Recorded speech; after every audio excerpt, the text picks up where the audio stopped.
Where were you the last time something inexplicable happened that you couldn't explain to anyone? Tonight on Unspoken Fears, we're diving into 10 deeply disturbing true stories from Washington State that will make you question everything you thought you knew about the Pacific Northwest. For privacy, names and identifying details have been altered, but I promise you, these accounts are 100% real. Before we begin, drop your location and current time in the comments. Let's see who's brave enough to watch this alone at night. If you're ready to confront the unexplained, hit that like button and subscribe, because what you're about to hear will stay with you long after this video ends. I had been working as a radiation safety technician for nearly 6 years when September 2019 rolled around. And by that point, I thought I'd seen everything the Hanford site had to offer. At 34 years old, I'd conducted hundreds of environmental monitoring sessions near the decommissioned nuclear facility outside Richland, Washington, always following the same protocols, always getting the same predictable readings. The work was methodical, almost meditative in its repetition. I'd arrive at my designated monitoring station, set up my equipment, take readings, log the data, and move on to the next location. It was the kind of job that required attention to detail, but rarely surprised you. That changed on a Tuesday night in mid-September, when my Geiger counter and spectrum analyzer started detecting something that shouldn't have existed. The first anomaly appeared at approximately 11:47 in the evening. I was running my standard environmental sweep in Sector 7, a relatively unremarkable stretch of desert, about 2 miles from the nearest decommissioned reactor. The Geiger counter was behaving normally, clicking at its usual background radiation rate when the spectrum analyzer suddenly spiked. But it wasn't detecting radiation. The readout showed a low-frequency signal at exactly 7.83 Hz, which made no sense in this context. That frequency, known as the Schumann resonance, was a naturally occurring electromagnetic phenomenon in Earth's atmosphere, but it shouldn't be registering on my equipment in this way, and certainly not with this intensity. I checked my equipment connections, ran a diagnostic, and even swapped out the analyzer for my backup unit. The signal remained, steady and insistent, like a heartbeat in the electromagnetic spectrum. I documented the reading in my log, noted the precise location and time, and continued my sweep. Over the next 2 hours, the signal appeared at 3 more locations within a half-mile radius, always at the same frequency, always with the same inexplicable strength.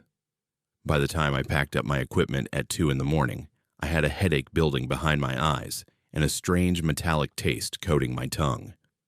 I attributed both to fatigue and the usual occupational hazards of working near a former nuclear site, even one that had been decommissioned for decades. I had no way of knowing that this was just the beginning, that the frequency had noticed me noticing it. The second night, I returned to the same sector with additional equipment. I'd requisitioned a more sensitive electromagnetic field detector and brought my personal audio recorder, thinking I might be able to capture the signal in a different format. The frequency appeared again at 11:47 exactly, as if it had been waiting for me. This time, though, something else happened. As I monitored the signal, adjusting my equipment to get cleaner readings, I began to see things that weren't there. Geometric patterns overlaid my vision, complex mathematical shapes that seemed to exist in more dimensions than my eyes could properly process. They weren't hallucinations in the traditional sense. They were more like my brain was suddenly receiving information it had no framework to interpret, and these shapes were the closest approximation my visual cortex could manage. The patterns pulsed in rhythm with the 7.83 Hz signal, and I found myself unable to look away from them, even as my headache intensified into something that felt like pressure building inside my skull. The smell hit me next. Ozone, sharp and electric, mixed with the scent of hot metal, and underneath it all, a burnt odor that had no identifiable source. I checked my equipment for overheating components and found nothing. The desert air around me was cool, barely 60 degrees, but the smell persisted. I could feel vibrations in my bones now, a subsonic rumble that my ears couldn't hear, but my body registered nonetheless. My fingertips tingled where they touched the metal casing of my equipment. The electromagnetic field detector was going haywire, showing readings that fluctuated wildly. And through it all, the 7.83 hertz signal remained constant, unwavering like a foundation beneath chaos. I forced myself to document everything. My training demanded it, even as part of my mind screamed at me to pack up and leave. I noted the visual phenomena, the olfactory hallucinations, if that's what they were, the physical sensations. I recorded voice notes describing the experience in clinical terms, trying to maintain professional detachment, even as the geometric patterns in my vision became more complex, more insistent. It was during this documentation process that I had my first clear thought that something was paying attention to me, not watching me. Attention implied consciousness, implied awareness, and what I felt in that moment was the sense of something vast and utterly alien turning a fraction of its focus in my direction. The frequency wasn't just a signal, it was a form of communication, and by detecting it, by measuring it, by trying to understand it, I had announced my presence to something that existed on a scale I couldn't comprehend. I left the site at 1:30 that morning, earlier than planned, and spent the rest of the night in my apartment with every light on, trying to shake the feeling that the frequency was still resonating somewhere in my head. The metallic taste in my mouth wouldn't go away no matter how much water I drank, and when I finally fell asleep around 5, my dreams were filled with shapes that hurt to perceive, and the sense of something enormous moving beneath the surface of things. The third night was when everything escalated beyond my ability to rationalize or contain. I arrived at the monitoring site with a grim determination to document the phenomenon thoroughly, to gather enough data that someone would have to take my report seriously. The frequency appeared right on schedule, but this time it was stronger. The 7.83 hertz signal seemed to create a physical pressure in the air around me, and the geometric patterns in my vision were so intense that the actual desert landscape became difficult to see. I could taste copper and bitterness in the back of my throat. My hands shook as I adjusted my equipment, and the vibrations I felt in my bones had intensified to the point where I wondered if I might be having some kind of seizure. That's when I decided to use the thermal imaging camera.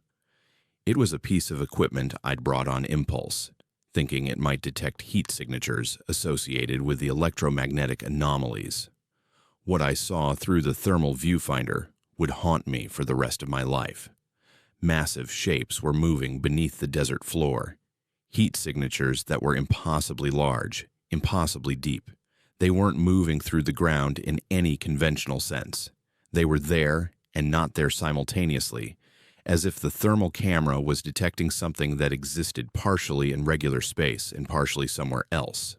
The shapes moved with purpose, with intelligence, and as I watched through the camera, one of them seemed to orient itself toward my position. I could feel it focusing on me, could feel the frequency intensify until the pressure behind my eyes became nearly unbearable. I dropped the thermal camera and ran. I didn't pack my equipment properly, didn't follow shutdown protocols, just grabbed what I could carry and got into my vehicle. As I drove away from the site, I could still see the geometric patterns overlaying my vision, could still feel the subsonic vibrations in my bones, could still taste metal and bitterness.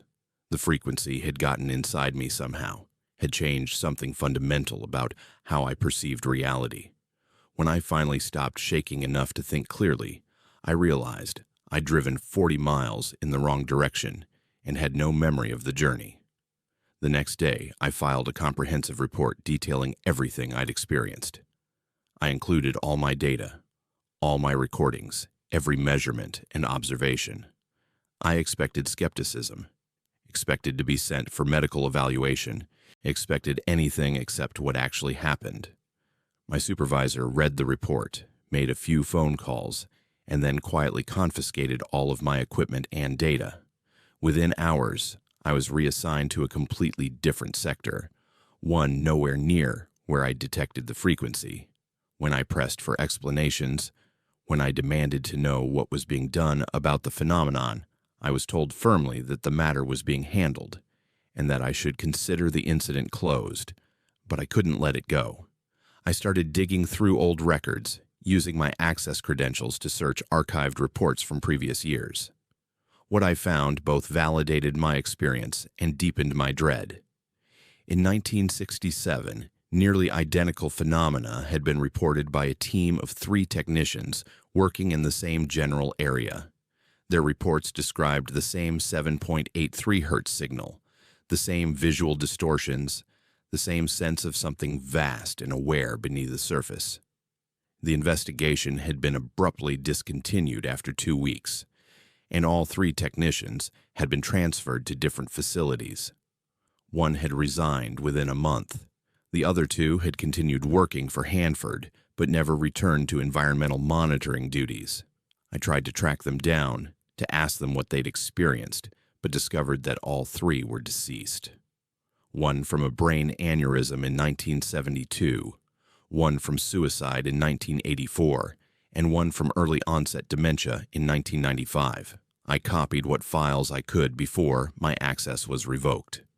I was called into a meeting with site security and politely but firmly told that my investigation into historical records was unauthorized and needed to stop immediately.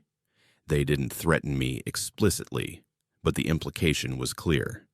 Drop it, move on, forget what you experienced. I was given the option to continue working in my new assignment, or to resign with a generous severance package. I chose to stay, partly because I needed the income, partly because leaving felt like admitting defeat, like letting the frequency win. 6 months passed. I performed my new duties efficiently and without complaint. I didn't talk about the frequency, didn't pursue any further investigation, and to all outward appearances had moved on from the incident completely. But the frequency hadn't moved on from me. In moments of silence, in the space between heartbeats, I could still hear it. Not with my ears exactly, but with something deeper, some part of my nervous system that the phenomenon had permanently altered. It was always there, that 7.83 hertz rhythm, like a carrier wave beneath the static of normal existence. The worst part, the thing that I couldn't tell anyone because it sounded like madness, was that I'd come to understand something about the frequency. It hadn't stopped. It had never stopped. It had simply stopped announcing itself, stopped broadcasting on wavelengths that human equipment could easily detect. But it was still there, still present, still aware. Whatever existed beneath that stretch of desert outside Richland, whatever vast intelligence or entity or phenomenon the frequency represented, it had learned from its interaction with me. It had learned to be more subtle, more careful, and sometimes, in those moments of silence when I could feel the frequency resonating through me, I suspected it was using me as a receiver, using my altered nervous system to observe the world above, to learn about the humans who had built their nuclear facilities and monitoring stations over its domain. I still work at Hanford. I still conduct my environmental monitoring duties in my new sector. I never talk about what happened in September 2019, and the official record contains no mention of the frequency or the phenomena associated with it. But I know it's still there, still present beneath the desert, still vast and patient and incomprehensibly alien. And every so often, in the deepest hours of night, when silence presses in around me, I can feel it paying attention again, can sense that fraction of awareness turning in my direction, and I wonder if detecting the frequency was really a scientific discovery, or if it was more like making eye contact with something that humanity was never meant to perceive, something that now knows we're here and is deciding what, if anything, to do about it. Have you ever discovered something you immediately wished you could forget? What would you do if you couldn't? I had been working the night audit shift at the Cascade Inn in Federal Way for almost 3 years when January 2015 brought the kind of winter night that makes you appreciate being indoors. At 29, I'd settled into the rhythm of the 11 to 7 shift, finding a strange comfort in the quiet hours when most guests were sleeping, and the only sounds were the hum of the ice machine and the occasional rumble of late-night traffic on Interstate 5. The hotel was a modest 2-story building tucked between Seattle and Tacoma, the kind of place that catered to budget travelers and families passing through. On this particular Tuesday night, only 3 rooms were occupied, which wasn't unusual for a weekday in January. I had my routine down to a science: complete the audit paperwork by 2, catch up on my online classes until 4, then prep the coffee station for the early risers. It was monotonous work, but I'd always preferred predictability over excitement. That preference would be permanently altered before the sun rose. The man who would check in under the name James arrived at 2:47 in the morning, and from the moment he walked through the automatic doors, something about him registered as wrong in my gut. I developed a 6th sense about people during my years behind the front desk, could usually read whether someone was going to be a problem guest within 30 seconds of interaction. This man set off every alarm bell I had, though I couldn't immediately articulate why. He was average height, average build, wearing jeans and a dark jacket that looked expensive but somehow off, like he'd dressed carefully to appear normal. His hands, when he placed them on the counter to slide over his cash payment, were ice cold despite the heated lobby. I felt the temperature of his skin when his fingers briefly brushed mine during the transaction, and it was the kind of cold that doesn't come from just being outside in winter weather.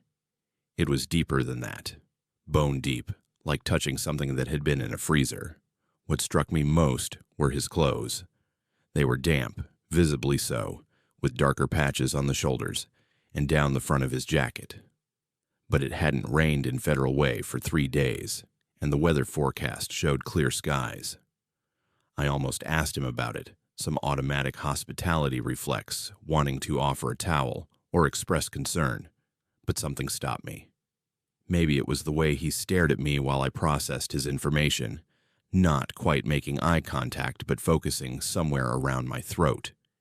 Maybe it was the complete absence of expression on his face, a blankness that felt rehearsed rather than natural.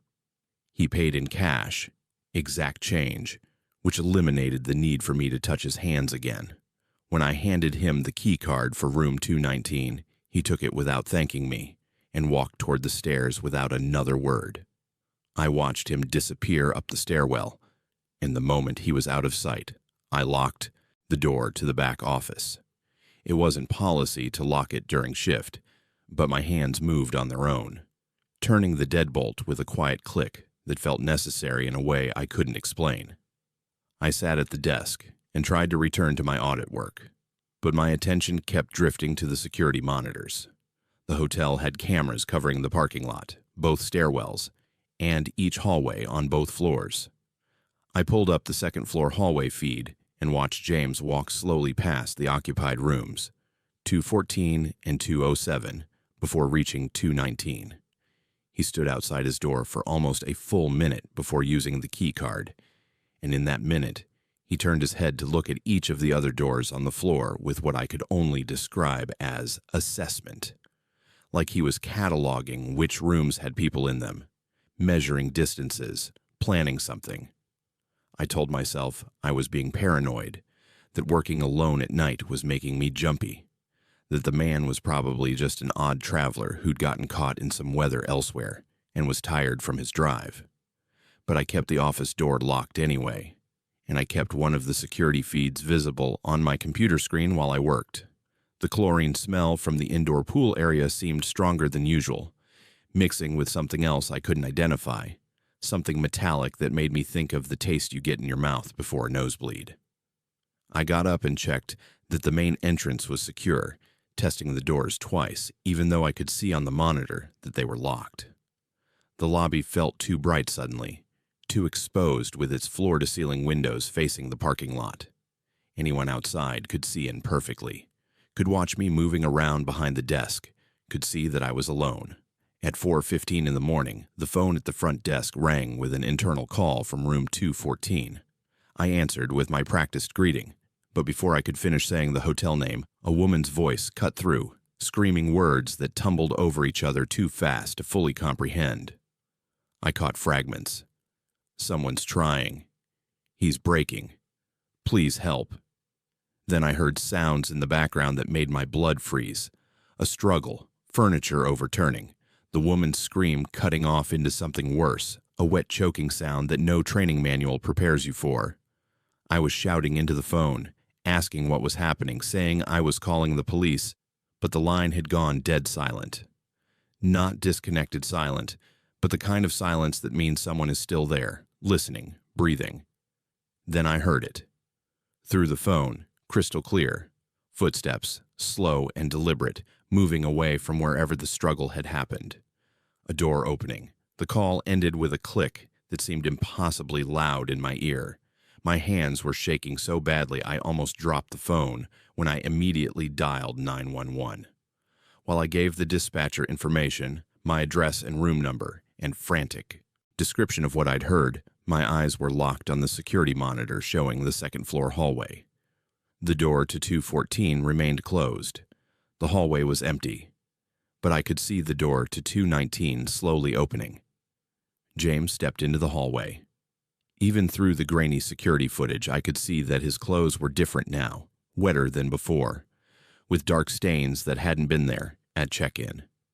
He started walking down the hallway, and I felt my throat close with terror as I realized what he was doing. He was trying doorknobs. Methodically, systematically, he tested each door he passed. Room 217 locked, room 215 locked. He moved with patience, no rush, like someone working through a checklist. The dispatcher was asking me questions, telling me police were en route, estimated 8 minutes away, asking if I could get to a safe location. I couldn't form words. I was watching James reach room 212, watching him test that doorknob, watching him move to the next door. I was suddenly aware of how isolated the front office was, how the only thing between me and the rest of the hotel was a single locked door and about 30 feet of lobby space. If he came down those stairs, if he walked across the lobby to the office, would that lock hold? Would it matter? I could hear my own breathing, ragged and too loud, could hear the dispatcher's voice tinny and distant through the phone, could hear the hum of the fluorescent lights overhead. The coffee I'd drunk earlier tasted sour in my mouth.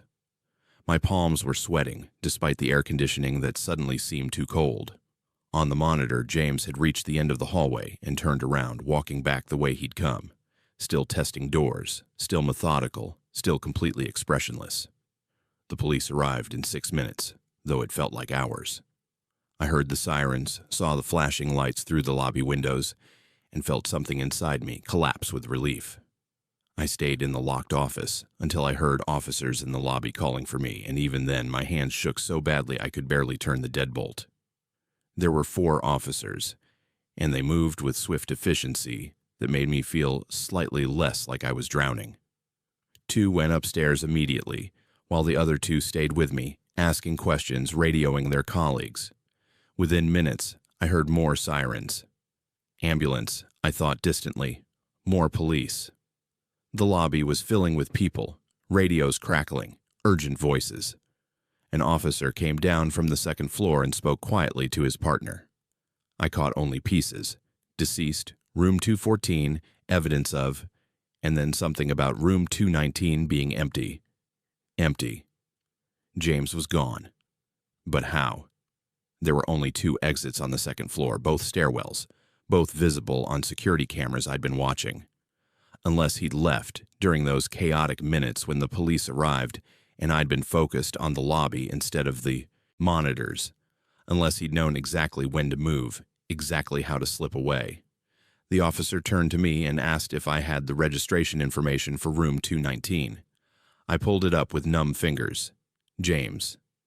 Paid cash. No license plate recorded because he'd claimed he'd walked from a nearby location.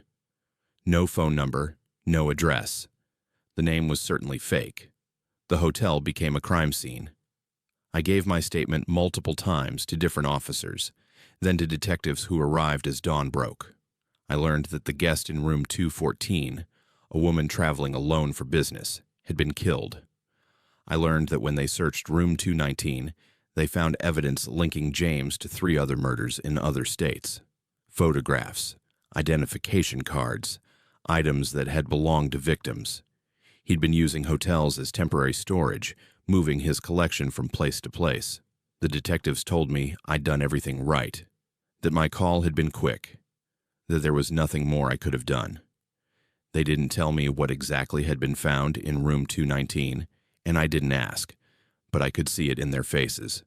The kind of details that stick with you. Over the following months, I learned more than I wanted to know. The man's real name was Christopher Voss. He'd been killing for at least 4 years, possibly longer.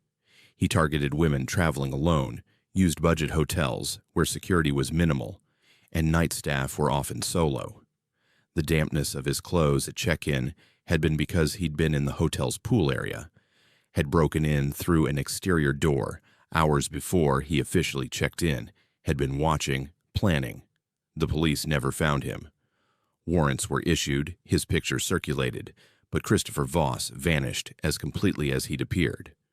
I testified at a hearing about his crimes, faced prosecutors and defense attorneys in a trial that happened without the defendant present, and tried to return to some version of normal life. I don't work nights anymore. Can't. The Cascade Inn offered me a generous settlement and a day shift position, but I couldn't walk through that lobby without seeing him standing at my counter. Couldn't look at the security monitors without watching him test those doors. I found work at a different hotel, day shift only, in a location nowhere near Federal Way. I see a therapist who specializes in trauma. I'm learning to sleep without medication, learning to stop checking locks obsessively, learning to trust my instincts again instead of second-guessing every interaction. The therapist says I survived because I listened to that gut feeling, because I locked the office door when logic said it wasn't necessary. Sometimes I think about the woman in room 214, wonder if things would have been different if I'd called the police the moment James checked in, if I'd trusted my instincts earlier. The therapist tells me this thinking isn't productive, that I can't blame myself for not predicting something unpredictable. But late at night, when I'm alone in my apartment, with every light on and every lock checked twice, I still see his face, still feel the ice-cold touch of his hands, still hear the sounds that came through the phone from room 214. I survived, yes, but survival comes with its own weight, its own permanent changes. I'm different now, more careful, more aware, more afraid. And somewhere out there, Christopher Voss is still free, still using fake names and cash payments, still checking into hotels in the early morning hours.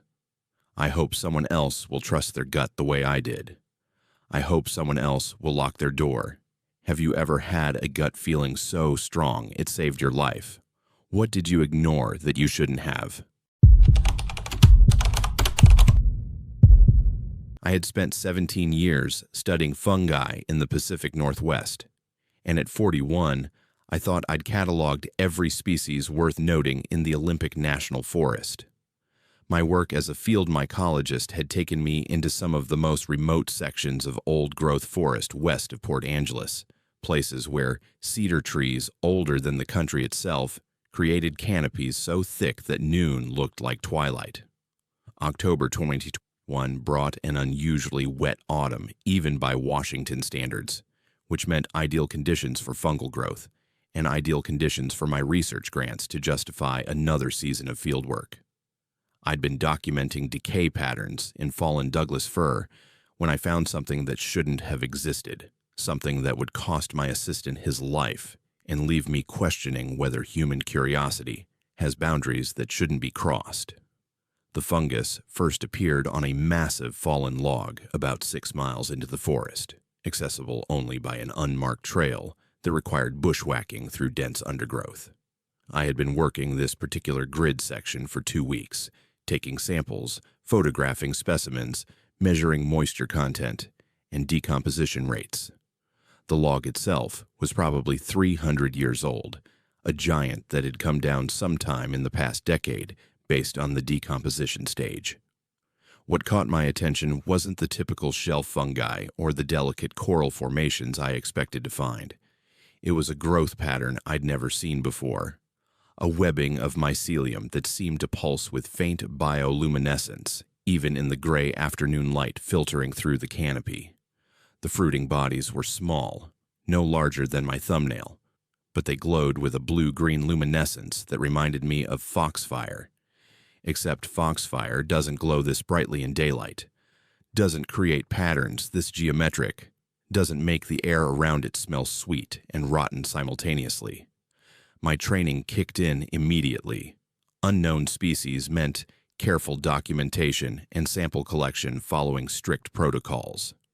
I photographed the growth from multiple angles, noted the GPS coordinates, measured the ambient temperature and humidity, and carefully extracted 3 small samples into sterile containers. The texture surprised me when my gloved fingers touched the fruiting bodies. They weren't the typical mushroom consistency, weren't firm or spongy or brittle. They felt papery, almost like dried flower petals, but warm. Warmer than the surrounding wood, warmer than the air temperature. I made a note of this oddity, added the samples to my field kit, and continued my survey of the area. Within a 100-yard radius of the original log, I found 7 more instances of the same fungal growth, always on fallen timber, always with that strange luminescence, always with that sweet rotten smell that made my sinuses ache. Back at the university lab 3 days later, I began the process of identifying my samples. My research assistant, Peyton, was a graduate student in his 2nd year, enthusiastic about mycology in the way that only 24-year-olds can be enthusiastic about things most people find boring. He'd been working with me for 8 months and had proven himself careful and methodical, qualities I valued more than brilliance. We set up the samples in isolated growth chambers, standard procedure for unknown species, and began the identification process. What happened over the next 72 hours violated everything I understood about fungal growth rates. The samples didn't just grow, they exploded. In optimal conditions, most fungi might show visible growth in a week. This species filled its growth chamber in 18 hours, and by the 36-hour mark, it had somehow breached the sealed container. Peyton discovered the breach on a Thursday morning when he arrived at the lab before me.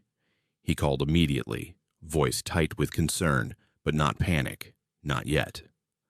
When I arrived 20 minutes later, I found him staring at the growth chamber with an expression that mixed fascination and unease.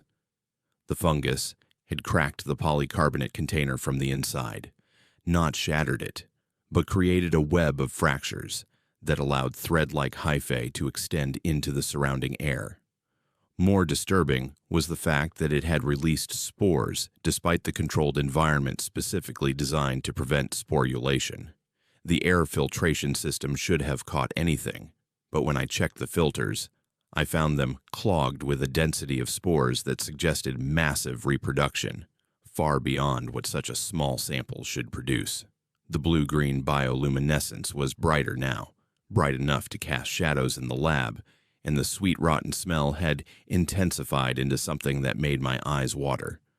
We followed containment protocols immediately, sealed the lab, notified the department head, and both underwent decontamination procedures. I felt fine, no symptoms, no respiratory issues. Peyton reported a slight headache and scratchy throat, but attributed it to stress and the harsh decontamination chemicals. We were cleared to go home with instructions to monitor for any symptoms and return for follow-up testing in 48 hours. I spent the evening researching bioluminescent fungi, comparing my photographs to every known species, and finding nothing that matched. The geometric patterns in the mycelial growth kept bothering me. Fungi didn't grow in perfect spirals. They didn't create what looked like intentional designs, but my samples had, and the more I examined my photographs, the more the patterns looked less like random biology and more like something else, something I didn't have words for. Peyton didn't show up for work on Friday. I tried calling him 3 times before lunch, getting voicemail each time, which wasn't unusual for a graduate student but felt wrong given the circumstances. By Friday afternoon, I contacted his roommate, who said Peyton had been coughing all night and had gone to the university health center that morning. I drove to the health center immediately, already knowing in my gut that something had gone catastrophically wrong. The doctor who met me in the waiting room had the kind of careful face that medical professionals develop when delivering bad news. Peyton had been admitted to the hospital an hour ago. His chest x-rays showed unusual masses in both lungs. They were running tests. I could visit, but only with full protective equipment. In the hospital room, Peyton looked like he'd aged a decade in 2 days.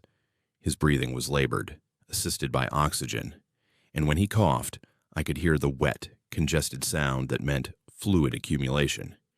He was conscious, could talk in short sentences between breaths, but his eyes held the kind of fear that comes from feeling your own body betray you. The doctors were baffled.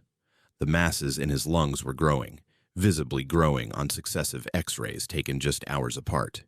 They'd started him on broad-spectrum antifungals, antibiotics, antivirals, throwing everything at whatever was attacking his respiratory system.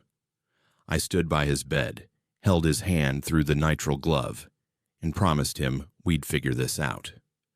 But I already suspected what the biopsies would show, already knew in some deep instinctive way that the fungus from Olympic National Forest was eating Peyton from the inside.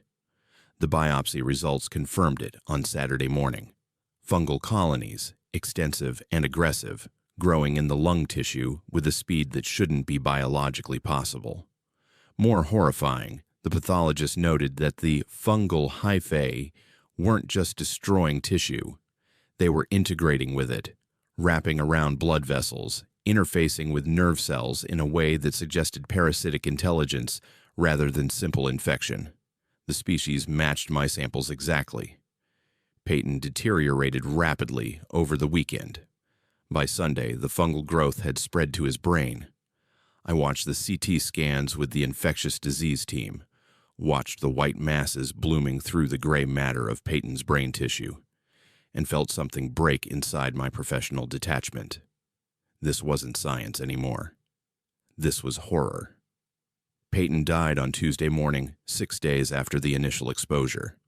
The cause of death was listed as acute respiratory failure, secondary to invasive fungal infection. But I had seen the final scans, had seen how the fungus had essentially replaced portions of his lungs and brain tissue. The autopsy revealed something even more disturbing. The organism hadn't just infected Peyton. It had integrated with his neural tissue so completely that the pathologist couldn't determine where human cells ended and fungal cells began in some sections. It was as if the fungus had learned to mimic human biology, or had found a way to merge with it. The blue-green bioluminescence that had characterized the samples was present in Peyton's tissue, visible when the lights were dimmed in the autopsy suite, a ghostly glow emanating from his lungs and brain. The CDC got involved on Wednesday. My lab was quarantined and sterilized. The growth chambers and all samples were destroyed under protocols usually reserved for biological weapons. I underwent extensive testing, full-body scans, blood work, respiratory function tests. Nothing. No spores, no infection, no sign that I'd been exposed despite being in the lab when the container breached, despite handling the original samples in the field. The CDC investigators questioned why I'd been spared when Peyton, who had less direct contact with the samples, had died so quickly. I had no answer. Random chance, different immune responses, variables we couldn't identify. The investigators seemed unsatisfied but eventually cleared me for release with strict instructions to report any symptoms immediately and undergo monthly follow-up testing for a year.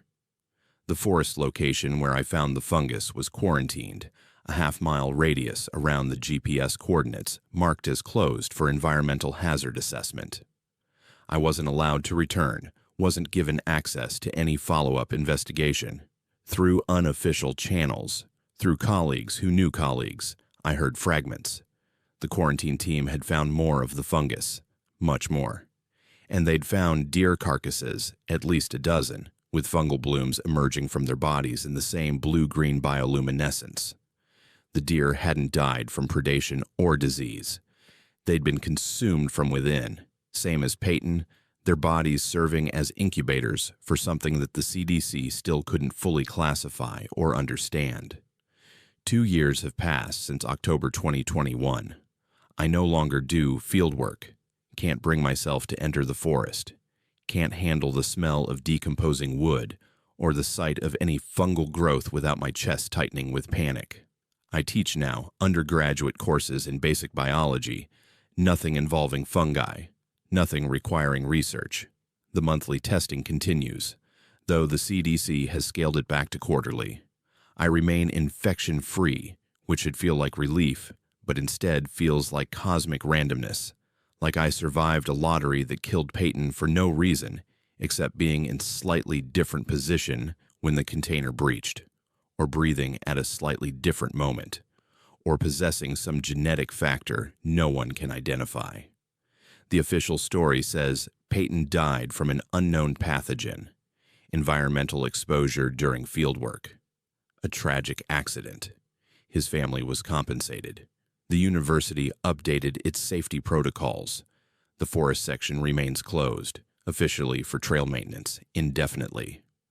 I know there are organisms in those woods that humanity isn't meant to disturb, species that have evolved in isolation for millennia and don't play by rules that make sense to human biology.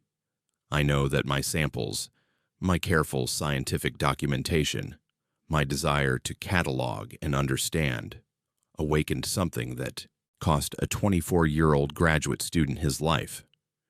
I know the fungus is still there, still growing, still waiting in the dark spaces under fallen timber, glowing its blue-green warning that some discovery's exact price is too high to justify the knowledge gained. Would you risk everything to study something unknown, or are some mysteries better left untouched? What's your limit?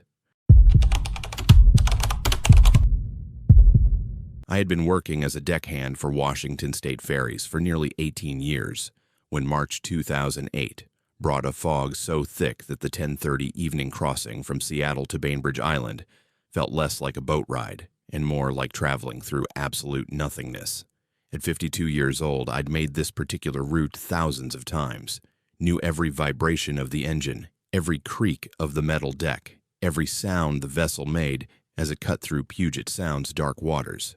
The job had become muscle memory years ago, a comfortable routine that paid well enough and offered the kind of solitude I preferred. Night shifts meant fewer passengers, less chaos, more time to think or not think as the ferry moved back and forth across the Sound like a pendulum, keeping time with the tide. I'd never been the superstitious type, never believed the old stories other deckhands told about strange occurrences on the water. Never put much stock in the notion that certain routes carried more than just vehicles and people. That particular conviction would be tested on a foggy March night when a passenger reported seeing something that security footage confirmed, but reality couldn't explain. The crossing started unremarkably. 7 vehicles had driven onto the car deck, their headlights cutting through the fog before engines shut off, and drivers either stayed in their cars or headed upstairs to the passenger cabin.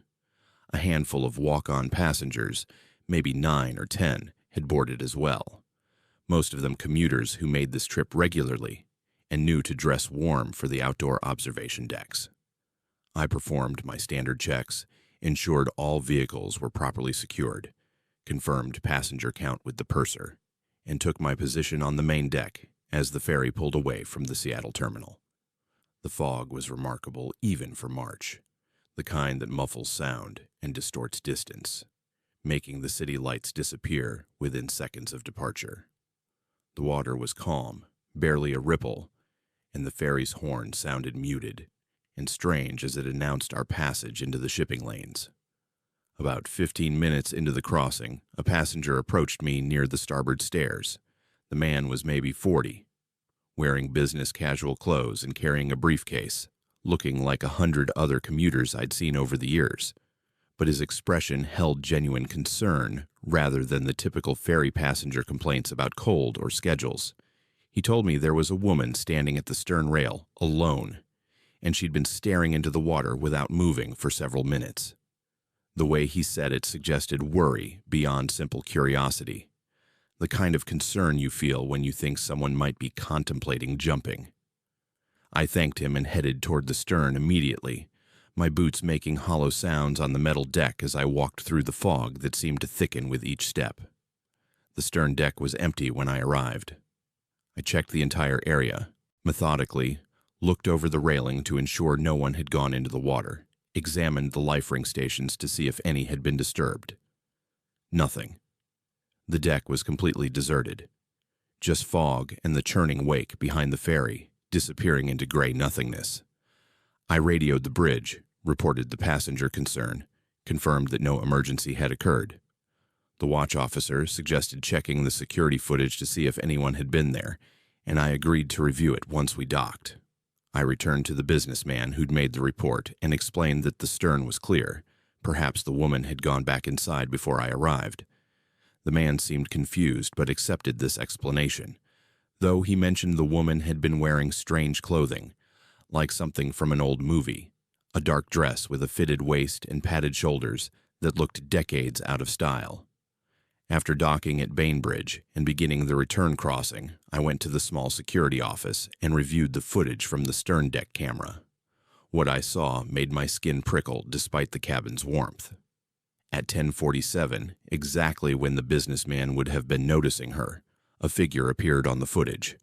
A woman standing at the stern rail, wearing what did look like clothing from another era. The image quality wasn't perfect. The fog interfered with clarity, but her outline was distinct enough. She stood completely motionless for exactly 3 minutes, hands on the railing, head tilted slightly, as if watching the wake. Then, between one frame and the next, she was gone. Not walking away, not moving out of frame, simply absent. I rewound the footage 3 times, watched those 3 minutes again and again, and saw the same thing each time. A figure present, then not present, with no transition between the two states. I reported it to the watch officer, who came down to review the footage personally. We discussed logical explanations, camera glitches caused by fog and moisture, compression artifacts in the digital recording, but neither of us sounded convinced by our own reasoning. The watch officer made a note in the log, marking it as an equipment anomaly requiring technical review, and we both agreed not to make a bigger deal of it unless the phenomenon repeated. I finished my shift at 7 in the morning feeling unsettled in a way I couldn't articulate, like I'd glimpsed something operating just outside normal rules, something that didn't care whether I believed in it or not. The figure appeared again 2 nights later. Different passenger reported it this time, a young woman who'd gone out to the stern deck for fresh air despite the cold. Same description. Woman in old-fashioned clothes standing at the rail, staring at the water. I checked the deck within minutes of the report. Empty again. Reviewed the security footage and found the same thing. 10:47 timestamp. Figure present for 3 minutes, then gone. The pattern held for the entire week. 5 different passengers reported seeing the woman, always around the same time during the crossing, always describing similar clothing, always mentioning her complete stillness. The security footage captured her every time. Same timestamp, same 3-minute duration, same impossible disappearance. I started checking the stern deck proactively during that time window, arriving at 10:45 and staying until 10:51. But I never saw her with my own eyes. She only appeared on camera, and only when no one was physically present on the stern deck to observe her directly. The ferry administration got involved after the 5th report. Technical teams examined the security system, replaced cameras, checked for electrical issues or software problems. Everything tested normal. A supervisor suggested someone might be pranking us, perhaps a crew member accessing the footage and editing it, but the timestamps were verified against multiple systems, and the footage was consistent across backup recordings. No tampering was detected. During this investigation period, I started researching ferry incidents, pulling old newspapers and accident reports, looking for anything that might explain a woman in vintage clothing haunting the stern deck. What I found was a brief article from March 1948, exactly 60 years earlier, about a woman named Dorothy who disappeared during a night crossing from Seattle to Bainbridge Island. She'd been traveling alone, last seen by another passenger near the stern of the ferry around 11 at night. An extensive search found no body, no evidence of what happened. The case was eventually closed as a presumed suicide, though her family had insisted Dorothy had no reason to harm herself and had been looking forward to visiting relatives on the island. I brought this information to my supervisor, not suggesting anything supernatural, but simply noting the historical coincidence. The supervisor listened with the kind of polite skepticism that suggested he thought I was reaching for explanations where none existed. But he also didn't dismiss it entirely, because the phenomenon continued, and nobody had better theories. The figure appeared sporadically over the following months, not every night, but often enough that crew members started acknowledging it to each other in careful terms, never officially reporting it, but understanding that something unexplained was happening on our route. Passengers still occasionally mentioned seeing a woman at the stern, and the security footage still captured her at that specific timestamp, always the same 3-minute window, always the same era, appropriate clothing, always the same motionless stance at the railing. I developed a strange relationship with the phenomenon over the years that followed. I stopped being frightened by it, stopped trying to rationalize it into something explicable, and instead accepted it as a permanent feature of the route, like the fog or the tide, schedules. Other crew members handled it differently. Some refused to work the night shift anymore. Others claimed they'd seen her with their own eyes, though I remained skeptical of those claims, given that the figure only ever appeared on camera when no one was physically present. Some thought she was a residual haunting, an echo of Dorothy's final moments playing on repeat through time. Others thought she was something else entirely, perhaps something that used Dorothy's image to manifest in a way human perception could process. I didn't claim to know which interpretation was correct, just knew that the phenomenon was real in whatever way things like this could be real. I saw her on camera 6 more times over the next 14 years. Each sighting followed the same pattern, same timestamp, same duration, same impossible appearance and disappearance. The last time I saw the footage was in March 2022, exactly 74 years after Dorothy's disappearance. I was nearing retirement by then, my body feeling the accumulated years of physical labor, my knees complaining about the metal stairs, and my back protesting the cold wind that swept across the deck. I'd been thinking about whether I'd miss this job, miss the rhythm of the crossings, miss the dark water and the fog and the reliable repetition of departure and arrival. When the figure appeared on the security monitor that night, I watched the 3-minute footage with a feeling that was part melancholy, part reverence. Whatever Dorothy was now, whether she was truly present in some form, or just an impression left on reality like a photograph burned into film by overexposure, she'd become part of my working life, as familiar as the engine sounds and the smell of salt water. I retired in June 2022. I still live in Seattle, can see the ferries moving across the sound from my apartment window, their lights cutting through evening fog as they maintain their schedules. I wonder sometimes if the new crew members see Dorothy, if she still appears at 10:47 during the crossing, if security footage still captures those 3 minutes of impossible presence.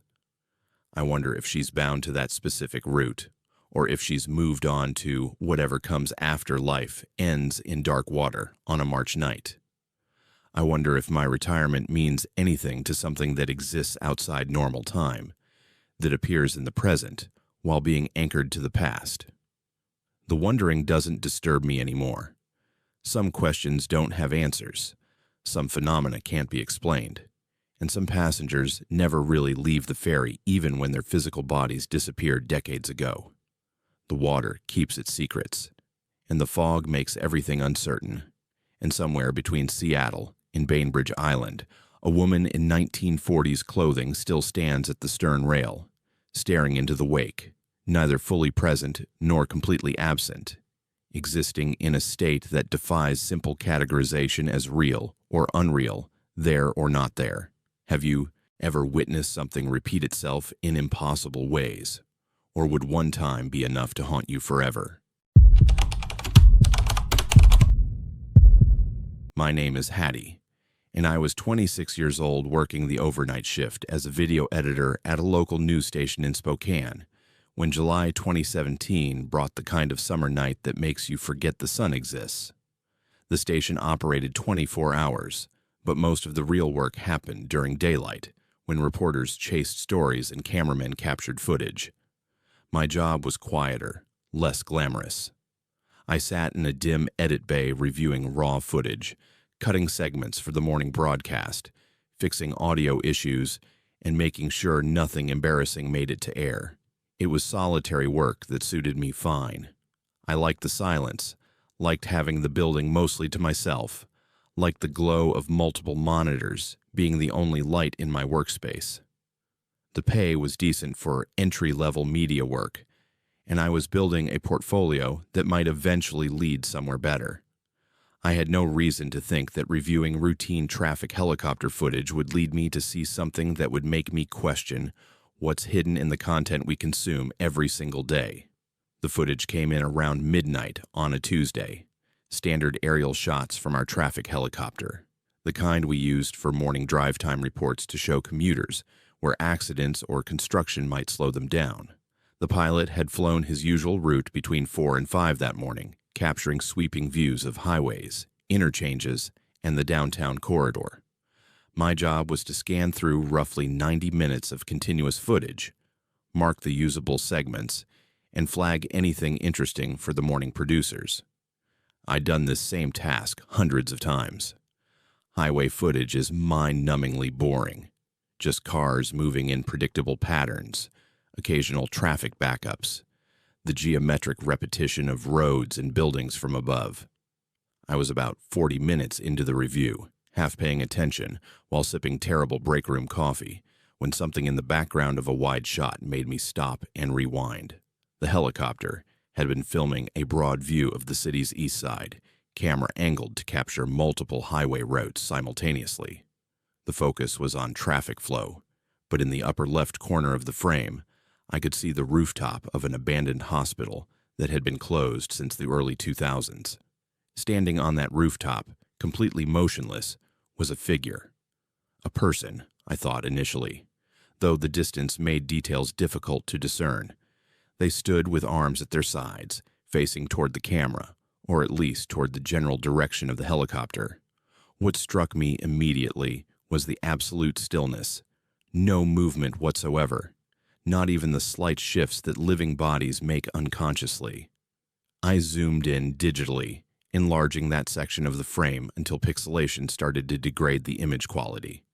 The figure remained distinct enough to see it was human-shaped, tall and thin, wearing what looked like dark clothing.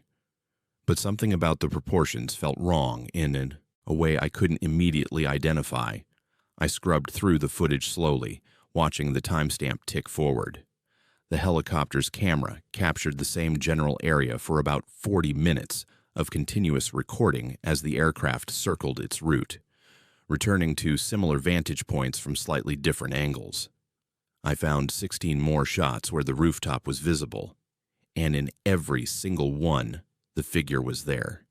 Same position, same stance, same absolute motionless quality.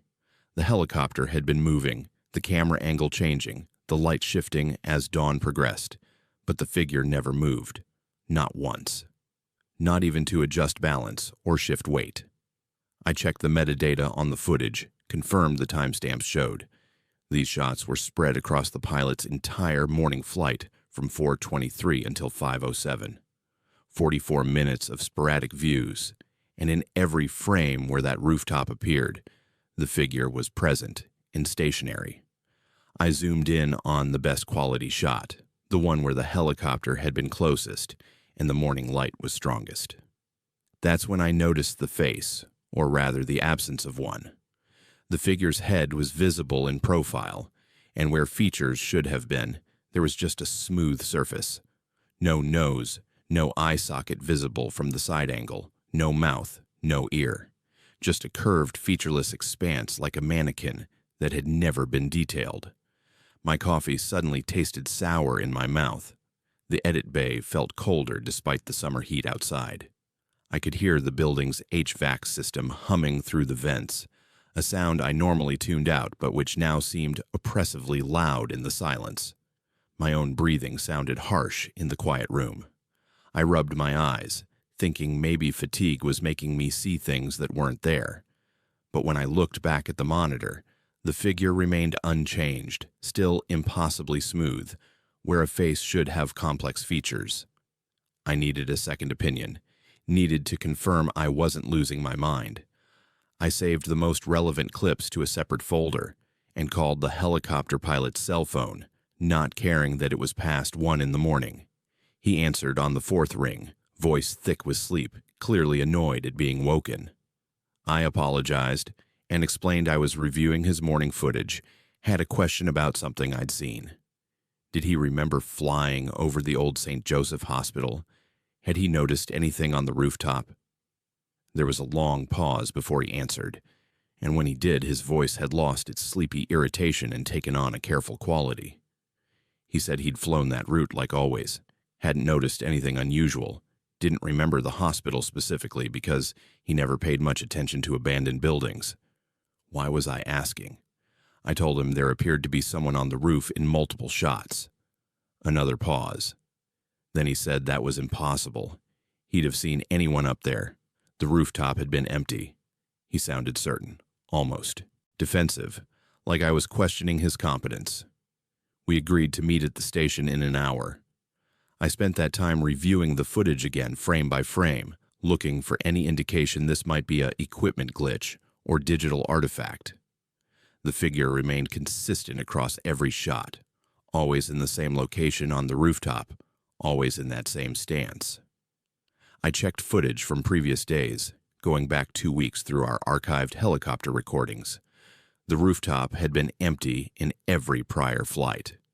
This figure had appeared only on this specific morning, July 18th, and had remained present for the entire 44-minute window of filming. When the pilot arrived, I had the footage queued up on the main monitor. He watched in silence as I showed him shot after shot, the figure visible in each one. His face went pale in the monitor's glow. He kept insisting the roof had been empty when he flew over it, he was certain. He would have noticed a person standing there in clear view. But the footage showed otherwise, and we both knew cameras don't lie, or at least we'd always believed that. The pilot leaned closer to the screen when I showed him the zoomed shot of the featureless face. He made a sound, something between disgust and disbelief, and stepped back from the monitor like the image might reach out through the screen. He wanted to know if I'd edited this, if this was some kind of prank. I showed him the raw footage files, the unaltered metadata, everything that proved this was original content straight from his camera. He couldn't explain it. I couldn't explain it. We sat in that edit bay until almost 3 in the morning, 2 people staring at footage that showed something that shouldn't exist, trying to rationalize what we were seeing into something that made sense.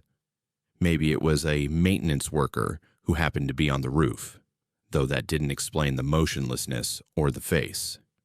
Maybe it was a statue or art installation, though neither of us believed that.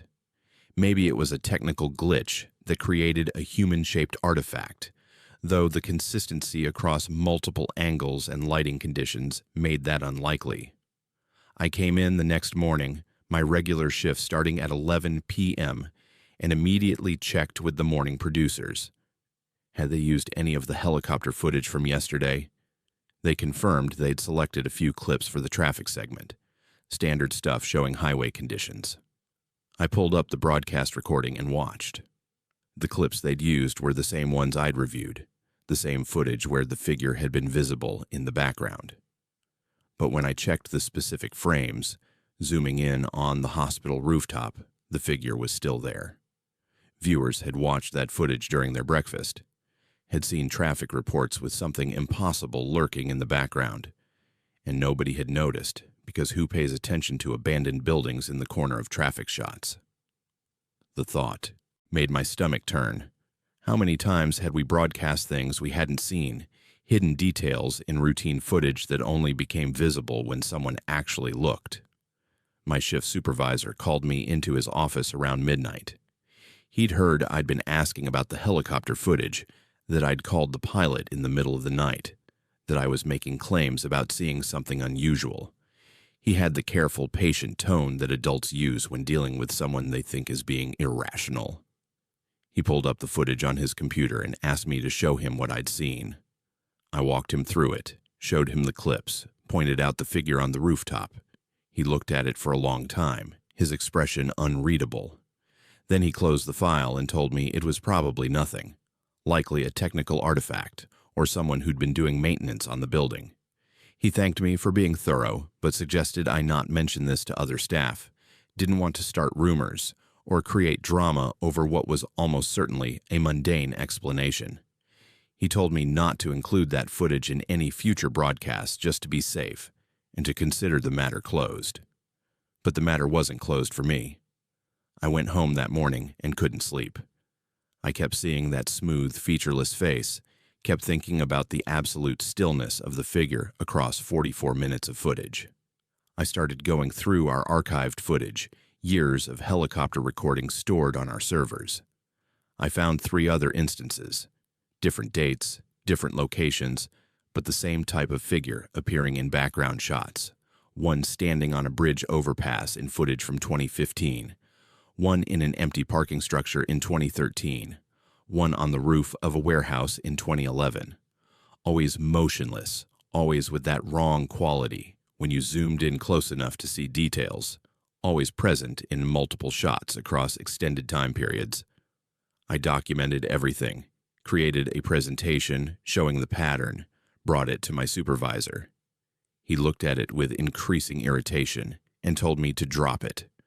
Told me I was seeing patterns where none existed. Told me that if I continued pursuing this, I'd be reassigned to different duties, or possibly let go for wasting company time on paranoid investigations. I made copies of everything before my access to the archives was revoked. The station scrubbed the footage from the servers, at least the clips I'd flagged.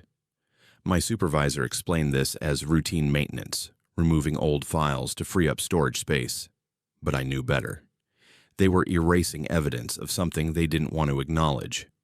I was moved to day shift editing, working under closer supervision, my overnight access to raw footage eliminated. The pilot stopped returning my messages. Other staff treated me differently, like I'd become unreliable, like I'd proven myself prone to seeing things that weren't there. But I had the copies saved on a personal drive, encrypted and backed up. I still have them now, 5 years later, though I haven't worked in television since 2018. I think about those figures constantly. What they are, why they appear in our footage, what it means that they're there in broadcasts that thousands of people watch without noticing. I think about how much of our media contains things we don't see because we're not looking for them, because our attention is directed elsewhere, because we trust that what we're being shown is all there is to see. I think about the fact that surveillance cameras and news helicopters and traffic monitors are capturing reality constantly, creating a record of everything. And maybe that record includes things that don't want to be recorded, but can't help appearing anyway. I think about that figure standing on the hospital rooftop, motionless for 44 minutes, staring directly at the camera despite having no eyes. And I wonder if it knew it was being filmed. I wonder if it wanted to be seen. I wonder how many others are out there, standing in the backgrounds of footage we'll never examine closely enough to notice them, waiting in plain sight for someone to actually look. Do you ever pause and really examine what's in the background of videos, or do you just trust what you're meant to focus on? My name is Dylan, and at 38 years old, I thought I understood the weight of responsibility that came with being a pharmacist. I'd been filling prescriptions at a community pharmacy in Bellingham, Washington for nearly a decade, had dispensed thousands of medications, had counseled countless patients about proper usage and side effects, had caught dangerous drug interactions that doctors had missed. The work required precision and attention to detail, but it also required trust. Patients trusted me to give them the correct medication in the correct dose. They trusted that the pills in those orange bottles would help them rather than harm them. I took that trust seriously, had never once compromised on safety or accuracy, had built a reputation as someone reliable in a profession where reliability could mean the difference between healing and disaster. That sense of professional certainty would be shattered in November 2013, when an elderly woman's prescriptions revealed a pattern of negligence that cost her life and left me questioning whether reality itself can be altered by the medications we take or refuse to take. The woman's name was Helen, though I only knew her by her last name on the prescription labels until our third interaction. She was 67, lived alone according to her insurance information, and had been coming to our pharmacy for what the computer system showed as 18 months. The first time I personally helped her was on a cold Tuesday afternoon when she approached the counter with a refill request for her antipsychotic medication. She was small and thin, with gray hair pulled back in a loose bun, and hands that trembled slightly when she handed me her prescription bottle. What struck me immediately was what she said while I processed her refill. She mentioned, almost casually, that they finally believed her about the visitors. I asked what she meant, making conversation the way pharmacists do, and she explained that she'd been seeing things for years, people who weren't really there, and the doctors had finally put her on medication that made it possible to function. Except, she said with a strange little smile, the medication didn't make them go away. It just made them invisible. She could still hear them, still sense their presence, but now nobody else could see them either, so everyone thought she was getting better. I processed her refill with growing unease, checked her medication history in our system, and verified that she'd been taking this particular antipsychotic for 6 months, according to our records. The prescription was legitimate, written by a psychiatrist whose name I recognized from other patients. I counseled Helen about taking the medication consistently, asked if she was experiencing any side effects, and she assured me everything was fine except she wished the dose was higher. She could still hear them too clearly, she said, and sometimes they got quite loud. I made a note to call her psychiatrist if she came back requesting dose increases, standard protocol for psychiatric medications where patients sometimes try to self-adjust. She thanked me, took her medication, and left. I thought about her comment regarding invisible visitors for the rest of my shift, unsettled by the matter-of-fact way she described her delusions, but assumed the medication was helping even if she didn't fully recognize the improvement. She returned the following week, earlier than she should have needed a refill. I checked her medication history and saw she'd picked up a 30-day supply just 8 days prior. When I asked why she needed more so soon, she became agitated, insisting that the pills weren't strong enough, that the visitors were getting bolder, that she needed a higher dose immediately.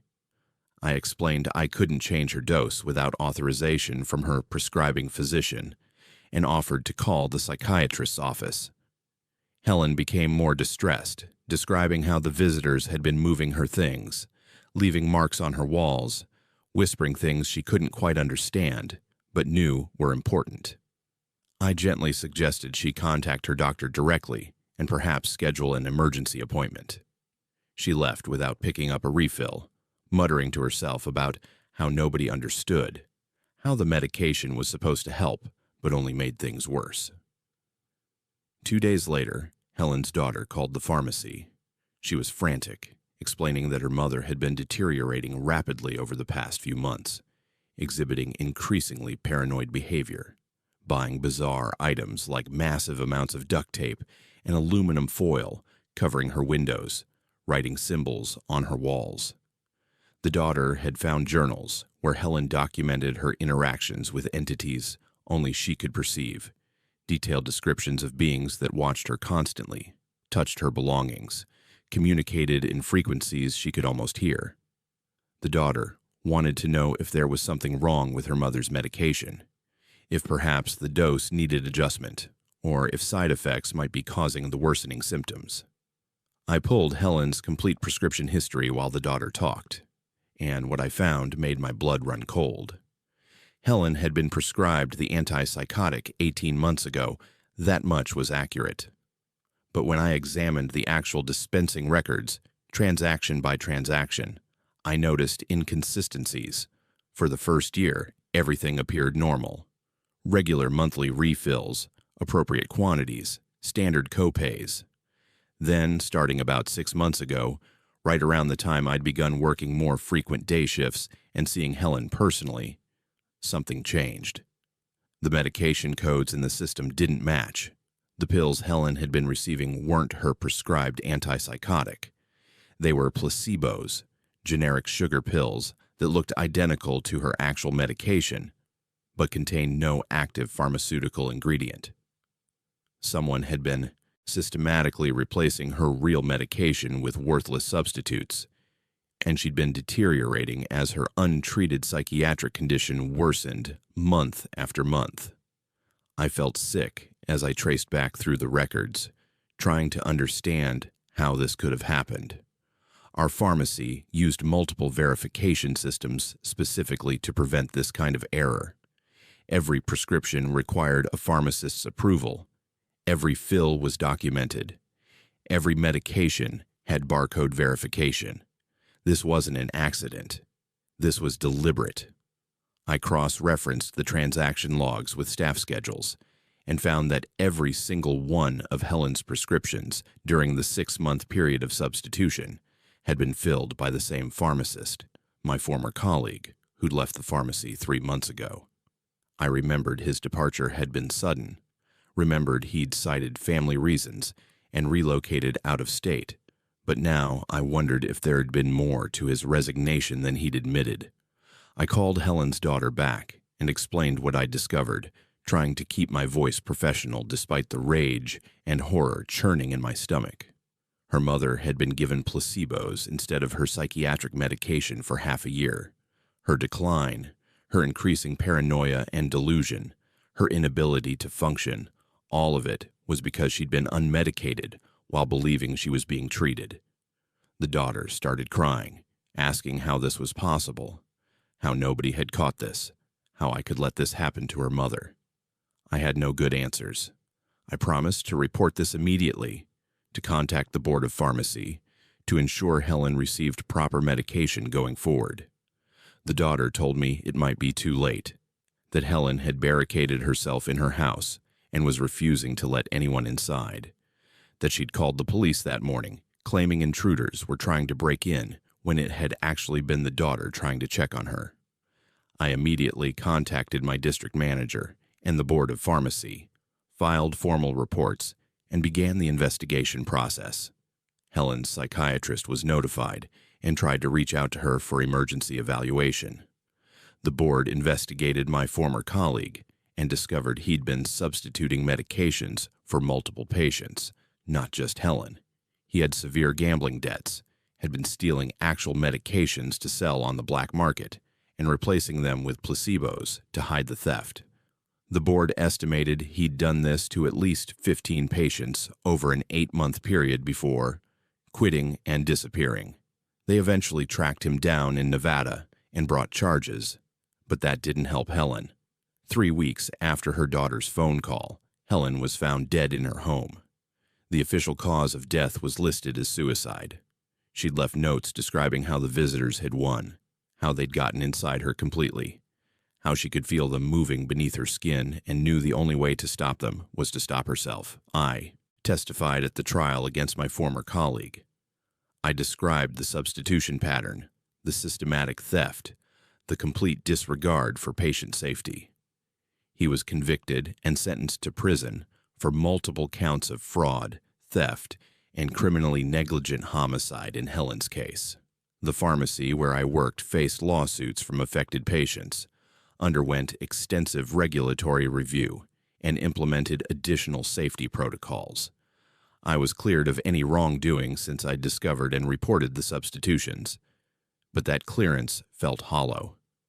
I kept thinking about Helen standing at my counter, telling me about her invisible visitors, asking for higher doses because the medication wasn't working. Of course it wasn't working. She'd been taking sugar pills while her untreated schizophrenia spiraled out of control. But here's what haunts me, what I can't reconcile even now, 10 years later. After Helen's death, the police processed her home as part of the investigation.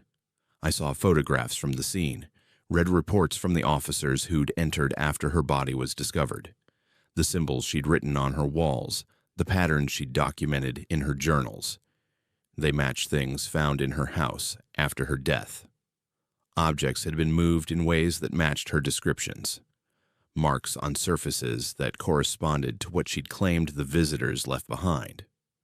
The investigators attributed this to Helen moving her own belongings during psychotic episodes and not remembering, creating evidence that confirmed her delusions. That's the rational explanation, the one that makes sense within the framework of mental illness and medication failure. But I can't stop thinking about what she'd said to me during that first conversation. The medication didn't make the visitors go away. It made them invisible. What if she was right? What if the antipsychotic she was supposed to be taking didn't treat delusions, but actually suppressed perception of something real? What if there are things that exist just outside normal human awareness? And psychiatric medications don't cure insanity, but simply blind us to realities our brains aren't equipped to process. Helen spent 6 months believing she was medicated while actually being fully exposed to whatever she'd been perceiving. She documented it all, described it in detail, and physical evidence in her home matched those descriptions. Either she was creating elaborate self-fulfilling prophecies during psychotic episodes, or the medication she was supposed to take was keeping her from seeing something that was genuinely there. I don't work in that pharmacy anymore. I transferred to a different location, couldn't walk past the counter where Helen used to stand without feeling crushing guilt. I still fill prescriptions, still counsel patients about their medications, still maintain that professional precision and care. But I think about her constantly. I think about every patient who comes in with psychiatric medications, wonder what they're seeing or not seeing, wonder if the pills I'm giving them are healing their minds or just filtering their perception. I think about the former colleague who stole Helen's real medication and replaced it with placebos, wonder if he understood he was removing a barrier between her and something she couldn't handle perceiving. The law says he killed her through negligence and greed. I testified to that effect. But late at night, when I'm alone and the world is quiet, I wonder if Helen's medication was helping her ignore delusions, or if it was protecting her from truth, and whether removing that protection exposed her to something real that destroyed her from the inside out. The visitors she described, the entities she claimed were invisible when she was medicated, were they symptoms of illness, or were they always there, just hidden from those of us still blind to their presence? If you found out your medication wasn't treating symptoms but hiding truth, would you want to know what you'd been protected from seeing? My name is Drake, and at 31 years old, I'd gotten used to working at heights that would terrify most people. As a wind turbine technician for a renewable energy company operating across the Columbia River Gorge, I spent my days climbing structures that reached over 250 feet into the air, performing maintenance on the massive turbines that generated electricity from the constant winds that swept through the gorge. April 2022 brought perfect working conditions, clear skies, and steady winds, the kind of weather that made the job feel almost pleasant despite the physical demands. The wind farm near Vantage stretched for miles along the ridge overlooking the Columbia River, dozens of turbines spinning in synchronized rhythm, their white towers visible for miles across the desert landscape. I'd been working this particular farm for 2 years and thought I knew every turbine, every quirk of the equipment, every sound and vibration that meant something needed attention. That confidence evaporated on an April morning when I climbed Turbine 47 and discovered something that shouldn't have been there, something that suggested we'd built our clean energy infrastructure on ground that demanded acknowledgement we'd never given. The climb up Turbine 47 started normally enough. I arrived at the base just after 7 in the morning, checked my safety equipment, reviewed the maintenance checklist, and began the ascent. The ladder inside the tower is essentially a vertical tube with rungs, and climbing 262 feet takes about 20 minutes, even when you're experienced and in good shape. The physical exertion creates a meditative rhythm, hand over hand, step by step, the sound of wind outside the tower getting louder as you ascend. I'd climbed this particular turbine dozens of times and knew exactly how it should sound. The blades rotating outside created a characteristic whooshing noise, mechanical and predictable, combined with the hum of the generator and the creak of the tower swaying slightly in the wind. But as I neared the top, approaching the nacelle where the main machinery was housed, I noticed the sound was different. Wrong. Instead of the familiar mechanical whoosh, I heard a harmonic tone, almost musical, like the wind was playing the turbine like an instrument rather than simply turning the blades. I reached the nacelle and opened the access hatch, pulling myself into the cramped machinery space. The nacelle is essentially a small room at the top of the tower, packed with the generator, gearbox, and control systems that convert wind energy into electricity. The space is loud, hot, and smells like grease and ozone. I started my inspection checklist, checking oil levels, examining bearing wear, testing control systems. Everything appeared mechanically sound, but that harmonic tone persisted, resonating through the metal structure in a way that made my teeth ache. I could feel the vibration through my gloves where I touched the equipment, a frequency that seemed to bypass my ears and register directly in my bones. The smell of ozone was stronger than usual, mixed with something else, something that reminded me of dry grass and dust, but sharper, more organic. That's when I noticed the birds.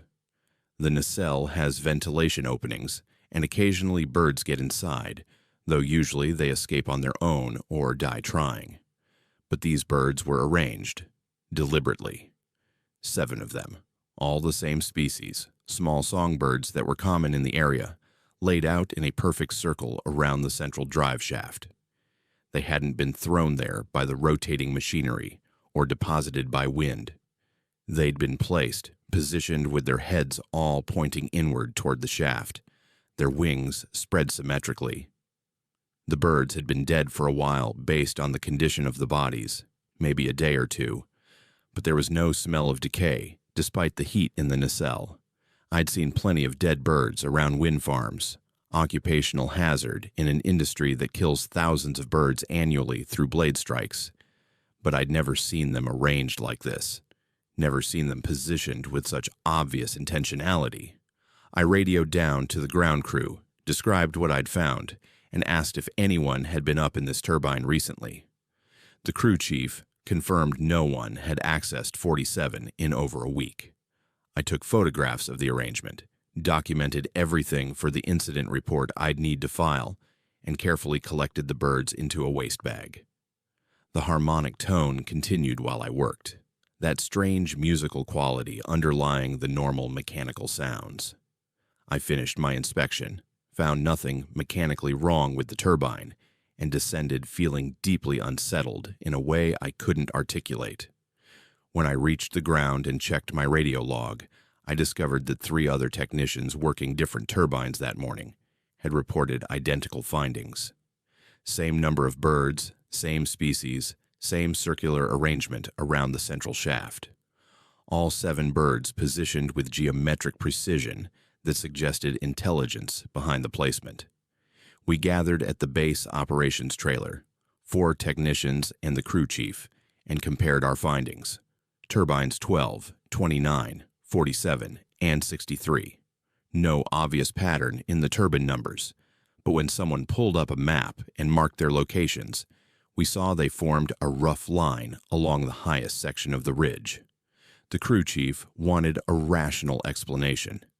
Animals scavenging dead birds and arranging them didn't make sense.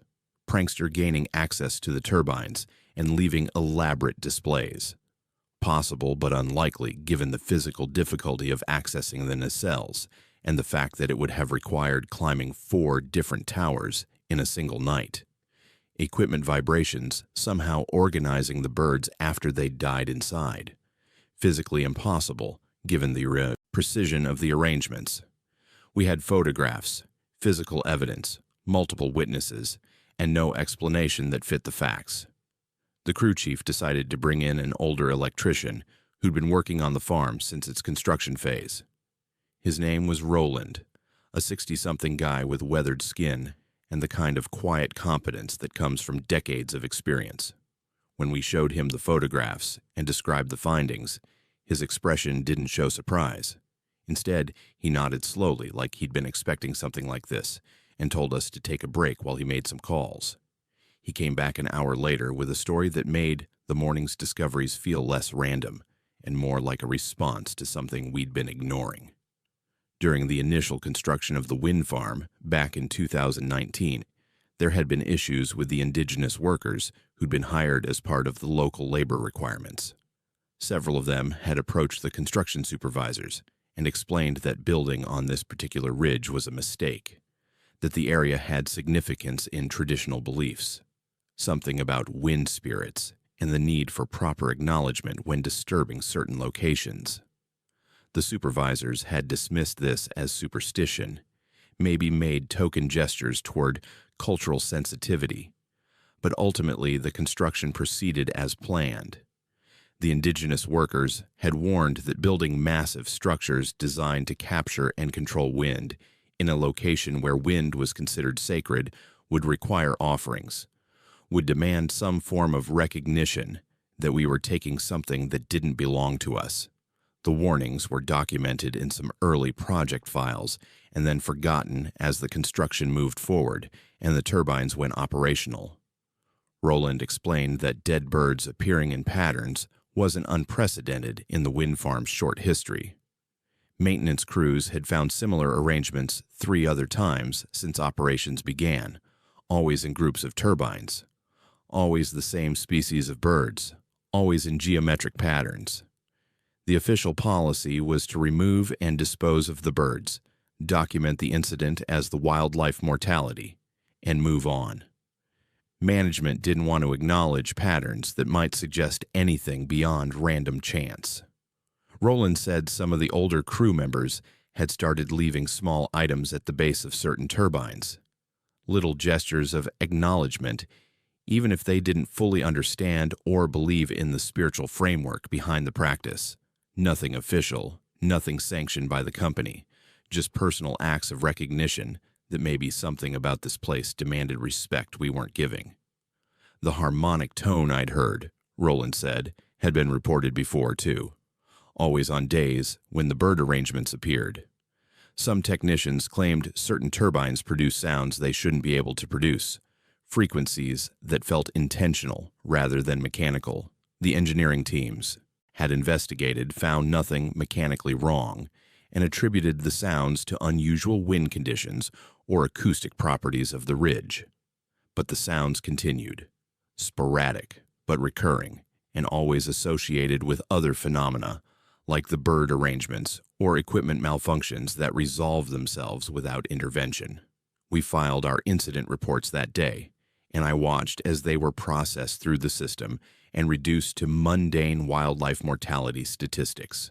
The official record would show that 4 turbines had experienced bird deaths, that the remains were properly disposed of, that no mechanical issues were found. 3 months later, in July, I was back on the ridge for routine maintenance and found the same arrangement in turbine 47. 7 birds, same species, perfect circle. This time, I didn't radio it in immediately. Instead, I sat in the nacelle and listened to the harmonic tone, felt the vibration through the metal, and thought about what it meant to build hundreds of massive machines designed to extract energy from wind in a place where wind might mean something we didn't understand. I carefully removed the birds and, before descending, left a small stone I'd picked up from the base of the tower at the center of where the circle had been. A gesture, however inadequate, of acknowledgement. The pattern has continued. Every few months, during my scheduled maintenance rotations, I find the arrangements, sometimes in the same turbines, sometimes in different ones. The harmonic tone appears on windless days, which shouldn't be possible since the blades need wind to rotate and create sound. But there it is anyway.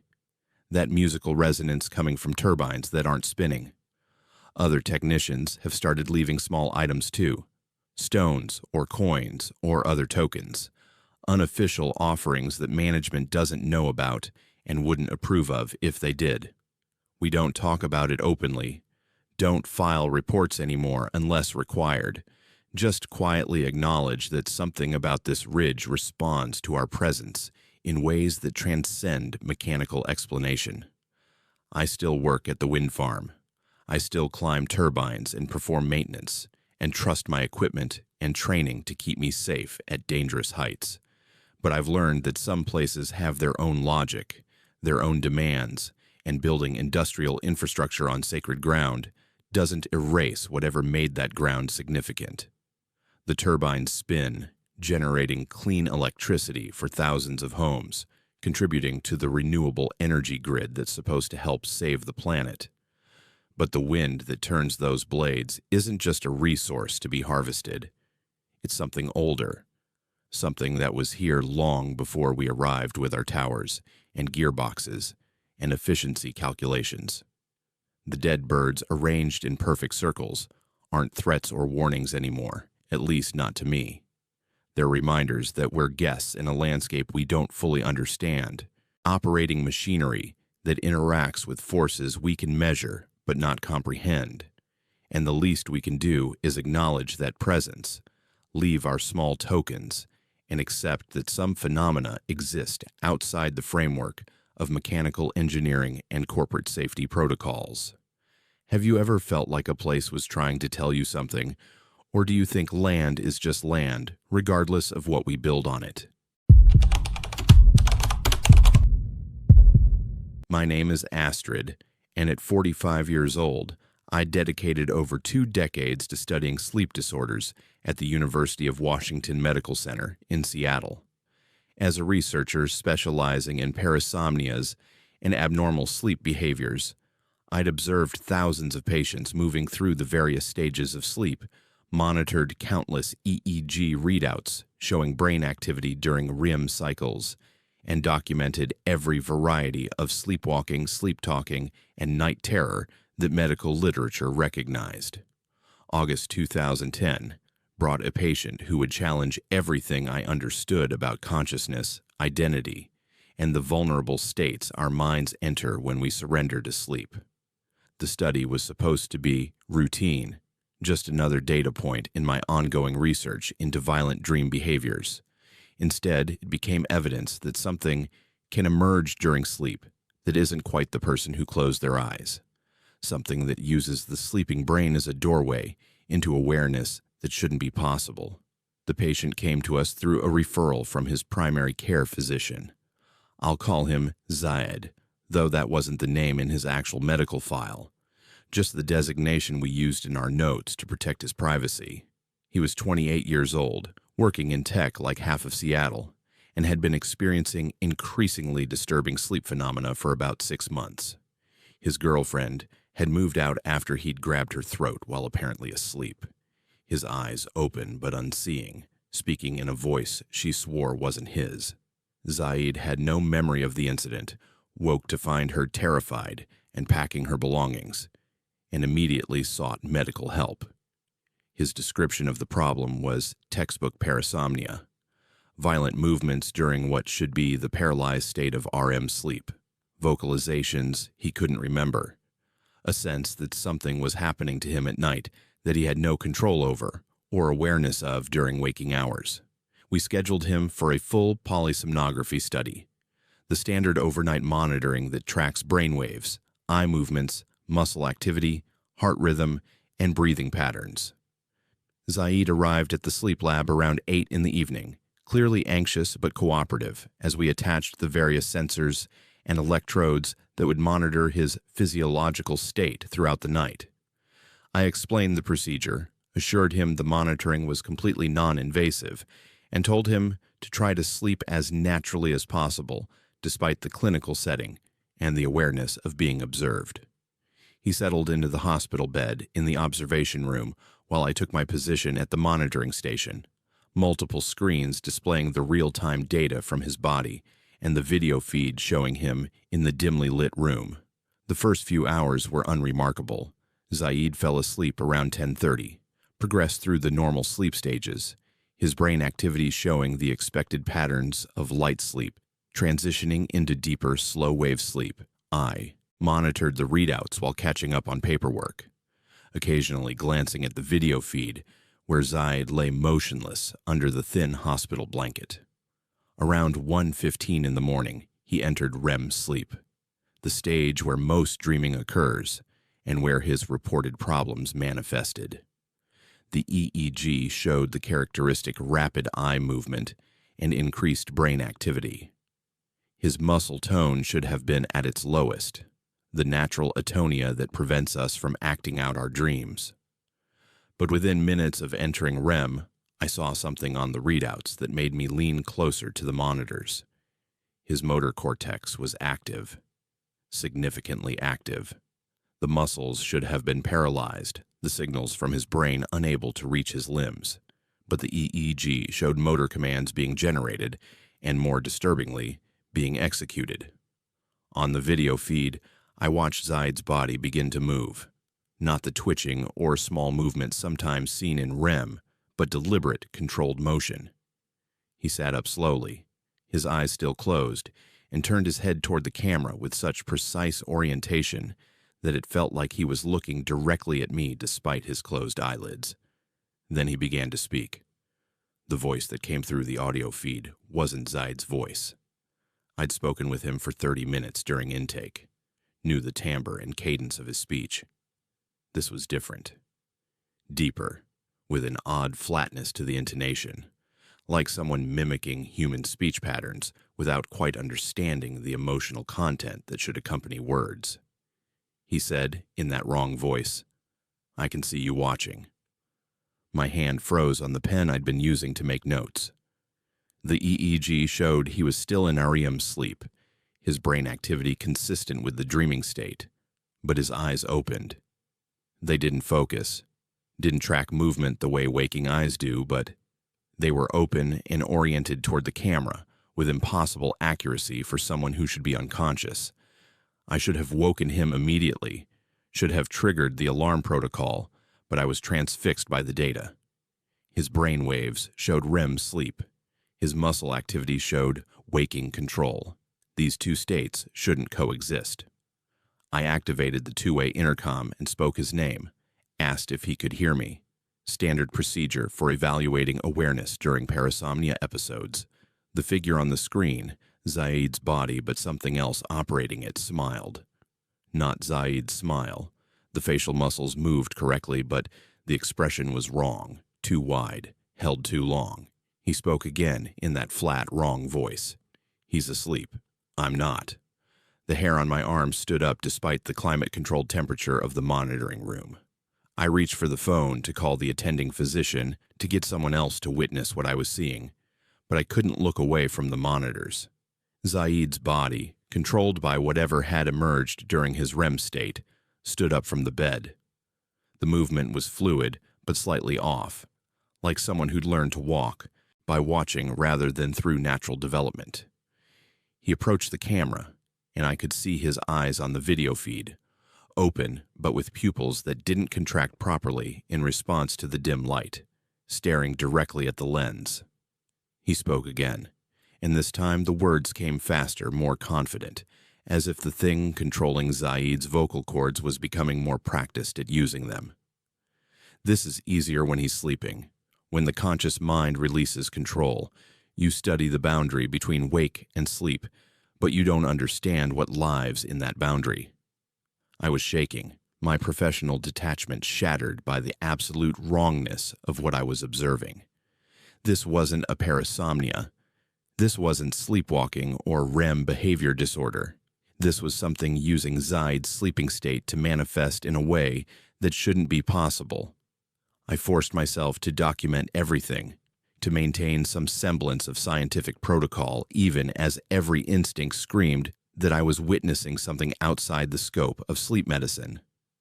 The EEG continued to show REM sleep patterns, but overlaid on those patterns were irregularities I'd never seen before, brief spikes of activity in brain regions that should be quiet during sleep, patterns that almost looked like a second consciousness operating alongside Zaid's sleeping mind. The episode lasted 17 minutes. I timed it precisely, watched as the thing inhabiting Zaid's body explored the small observation room, tested the locked door, examined its own hands with clinical curiosity, and periodically returned to stare at the camera. Then, as abruptly as it had emerged, it was gone. Zaid's body went rigid, swayed slightly, and collapsed back onto the bed. The EEG showed him dropping out of REM sleep into a deeper stage, the motor cortex activity disappearing, muscle tone returning to normal atonia. He was just asleep again normally, as if the past 17 minutes hadn't happened. I sat in the monitoring room, my hands still trembling, and reviewed the video footage to confirm I hadn't hallucinated or misinterpreted what I'd witnessed. Zaid woke naturally around 7 in the morning, the sensors detecting his transition through lighter sleep stages into full consciousness. I waited in the monitoring room while a technician disconnected his electrodes and prepared him for debriefing. When I entered the observation room to discuss the study, Zaid looked tired but normal, asking how the night had gone, whether we'd captured any useful data. I pulled up the video footage on a laptop and showed him the episode. He watched in silence, his face going pale as he saw his own body moving and speaking in ways he had no memory of experiencing. When the video reached the moment where he'd stared at the camera and said, "I can see you watching," Zaid stood up abruptly and walked to the corner of the room, his breathing fast and shallow, like he was fighting panic. I spent the next hour questioning him about his experience during the episode. He remembered nothing. No dreams, no sense of awareness, just the normal blank space that sleep usually occupies in memory. I showed him the EEG readouts, explained the paradox of simultaneous REM sleep and motor control, described the voice that wasn't his and the movements that seemed practiced by something learning to operate his body. Zaid asked the question I'd been dreading. What was it? I had no answer. Medical literature describes split consciousness, dissociative states, complex parasomnias that can mimic purposeful behavior. But none of those explanations fit what I'd observed. The thing that had spoken through Zaid had been aware, intelligent, separate from his sleeping consciousness, and disturbingly comfortable using his physical form. I requested permission to conduct additional studies, to bring in colleagues from neurology and psychiatry, to investigate this phenomenon more thoroughly. Zaid refused. He wanted medication, wanted treatment, wanted whatever was emerging during his sleep to be suppressed or eliminated. I prescribed a combination of medications designed to reduce REM sleep intensity and muscle activity, the standard pharmaceutical approach to severe parasomnia. I also recommended he follow up with a psychiatrist specializing in dissociative disorders, though I wasn't convinced this was a psychological issue rather than something neurological we didn't yet understand. Over the following months, I couldn't let it go. I reviewed 15 years of sleep study data from our lab, searching for similar patterns in other patients. I found 34 cases showing anomalous brain activity during REM sleep, patients who'd exhibited motor control during paralysis states, Vocalizations that family members or partners reported sounded unlike the person's normal voice. Most had been treated with medication and shown improvement. None had been studied as thoroughly as Zaid. None had been caught on camera, speaking directly to observers, articulating awareness that shouldn't exist during sleep. I compiled my findings into a research paper proposing a new classification of parasomnia involving secondary consciousness emergence during REM states. The paper was rejected by 3 journals before I stopped submitting it. Reviewers found the conclusions too speculative, the explanatory framework too far outside accepted neuroscience. Zaid's medication regimen proved effective. He reported in follow-up appointments that the episodes had ceased, that he was sleeping normally, that whatever had been emerging during his REM sleep had been successfully suppressed. I should have been satisfied with this outcome, should have accepted that we'd identified and treated a severe sleep disorder. But I couldn't forget the way it had looked at the camera, the intelligence in those unseeing eyes, the confidence in that wrong voice when it said, "I can see you watching." Medical science explained Zaid's condition as neurological misfiring, a malfunction in the systems that regulate consciousness and motor control during sleep. The medication corrected the malfunction, restored normal sleep architecture, resolved the symptoms. But late at night, when I'm reviewing new sleep study data, watching patients move through their sleep cycles on video feeds, monitoring their brain activity on EEG displays, I think about what Zaid's body had said. This is easier when he's sleeping. When the conscious mind releases control, I think about the secondary awareness that emerged, that learned to walk and speak and interact with the world using Zaid's physical form. I think about consciousness itself being unreliable, fragmented, capable of splitting or being inhabited by something else during the vulnerable transition between wake and sleep. The medication Zaid takes doesn't cure him. It blinds him, keeps his primary consciousness active enough during REM sleep that the secondary awareness can't fully emerge. But it's still there, still waiting in the neural patterns his brain creates every night, still learning, still trying to find its way back into control. And I wonder how many other people sleep each night with something else waiting inside them, something that watches through closed eyes and speaks through paralyzed mouths when consciousness finally releases its grip, and the boundary between self and other becomes permeable in ways we're not meant to understand. Do you ever wonder who you become when you're asleep, or if the person dreaming is really still you at all? My name is Derek, and I was 19 years old during the summer of 1998, when I took a job as the dawn shift attendant at the public boat launch on Lake Chelan, Washington. Now, at 45, I can look back on that summer as the dividing line between the person I was and the person I became. The summer when I learned that some bodies of water hold secrets that can't be explained by science or dismissed as local legend.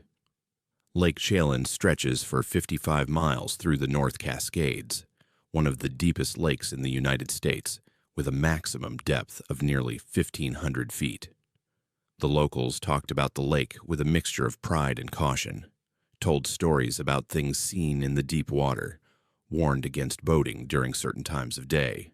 I'd dismissed those warnings as the kind of superstition that rural communities cling to, entertaining tales to tell tourists, but nothing grounded in reality.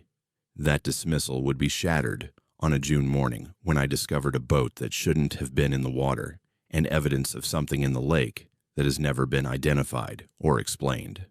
The job was simple enough that it barely qualified as work.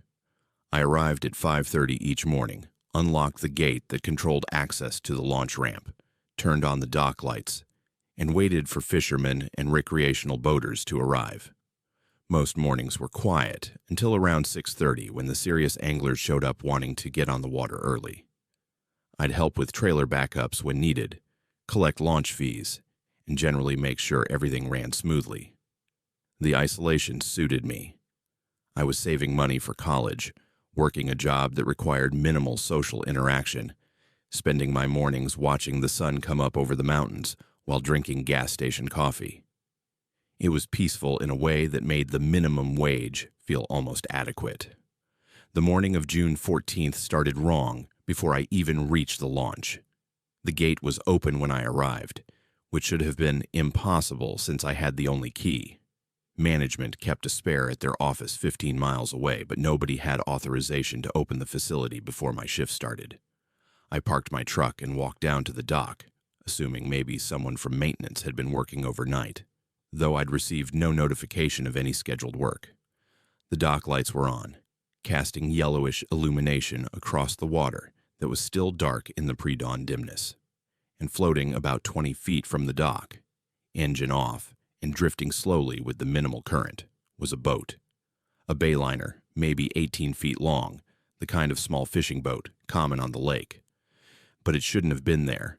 The launch was closed overnight, the gate locked, and even if someone had somehow bypassed security, why would they launch a boat and then leave it drifting? I called out, asking if anyone was there, my voice echoing across the empty water. No response. The boat continued its slow drift, and as the dock lights illuminated it more clearly, I could see the damage. Deep gouges scored the fiberglass hull on the starboard side, parallel marks that looked like someone had raked massive claws down the side of the boat. Not scratches, not the kind of damage you get from scraping against rocks or a dock. These were deep furrows that had penetrated through the outer hull layer, 4 distinct marks suggesting something with curved talons, approximately 8 inches long based on the spacing and depth. I grabbed one of the boat hooks we kept on the dock and managed to snag the drifting boat, pulling it closer. The engine was off, the key still in the ignition. Inside the boat, I found fishing gear neatly organized, a cooler that was still cold, suggesting it had been packed recently, 2 life jackets, and a wallet. I opened the wallet with shaking hands and found a driver's license belonging to someone named Robert Henley, age 34, address in Wenatchee. His fishing license was tucked behind his driver's license, current and valid, but Robert Henley was nowhere on or near the boat. I checked the water around the vessel, looking for any sign of someone floating or struggling, checked the life rings on the dock to see if any had been thrown, examined the boat for blood or any indication of what had happened to its occupant. Nothing except the fishing gear, the cooler, the personal effects, and those impossible claw marks. The water around the boat looked wrong. That's the best way I can describe it. The surface was disturbed in a circular pattern about 30 feet in diameter, the water showing ripples and movement that suggested something large had recently passed beneath. The normal morning calm of the lake was broken by this disturbance, the water moving in ways that didn't match wind or current. I stood on the dock staring at that circular pattern, and I saw it. Just for a moment, maybe 3 seconds, a shape beneath the surface, dark, massive, easily 15 to 20 feet long based on the displacement of water. It moved with purpose, with the fluid motion of something alive and powerful, and then it was gone, descending into depths that the early morning light couldn't penetrate. I ran back to my truck and called the sheriff's department, my hands fumbling with the cell phone as I tried to explain what I'd found. A boat, no operator, evidence of damage, possible drowning or accident. The dispatcher asked standard questions, told me to secure the scene and wait for deputies to arrive. I returned to the dock, tied the drifting boat to a cleat, and tried to make sense of what I'd seen. The shape in the water, the claw marks, the complete absence of Robert Henley. Nothing about the situation followed the pattern of typical boating accidents. People don't vanish from boats without leaving some trace, without some indication of whether they fell overboard or jumped or were thrown. The life jackets were still in the boat, unused. The fishing rods showed no signs of a struggle. It was as if Robert Henley had simply ceased to exist somewhere between launching his boat and this moment. Deputies arrived within 20 minutes, followed shortly by the lake patrol and eventually by dive teams. I gave my statement multiple times, described finding the gate open and the boat drifting, mentioned the claw marks and the disturbed water. The deputies documented everything, photographed the damage, collected Robert Henley's personal effects, and initiated a missing person investigation. The dive team searched the immediate area, descending to depths of 80 feet in the areas closest to the launch. They found nothing, no body, no additional debris, nothing that explained what had happened. One of the divers surfaced and reported unusual bottom topography in the area, unexpected drop-offs and underwater structures that made navigation difficult. When I asked if they'd continue searching deeper, the dive supervisor said they'd assessed the risks and determined that further diving in this location wasn't advisable given the conditions. The boat damage was analyzed by the sheriff's department and forwarded to Fish and Wildlife for assessment. I was interviewed again a week later and shown the official report. The marks didn't match any known animal in the region. Bears can damage boats but leave different types of marks, broader and less precise. Cougars don't typically interact with boats on water. The force required to create gouges that deep would exceed what most terrestrial predators could generate. The spacing and curvature of the marks suggested talons approximately 8 inches long, a size that didn't correspond to any native species. The official conclusion was inconclusive. The damage was noted as consistent with sharp object contact of unknown origin, and Robert Henley remained listed as a missing person. I continued working at the boat launch through the rest of that summer, though I never felt comfortable during those early morning hours anymore. I researched Lake Chelan's history, found references to disappearances dating back decades. In 1952, a family of 4 on a fishing trip vanished.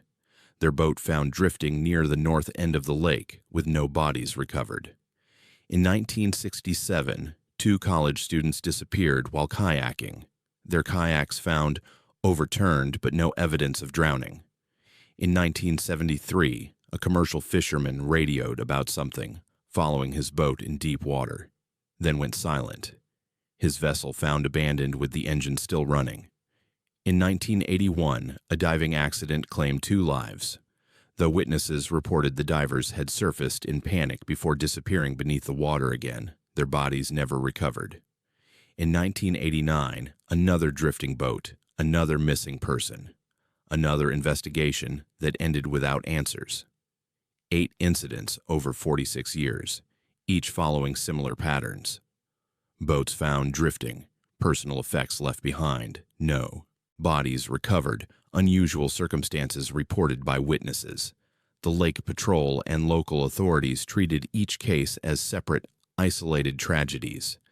But when you mapped them, when you looked at the pattern, they clustered in areas where the lake reached its greatest depths, where underwater topography created dramatic drop-offs, where the bottom descended into darkness that sunlight never reached.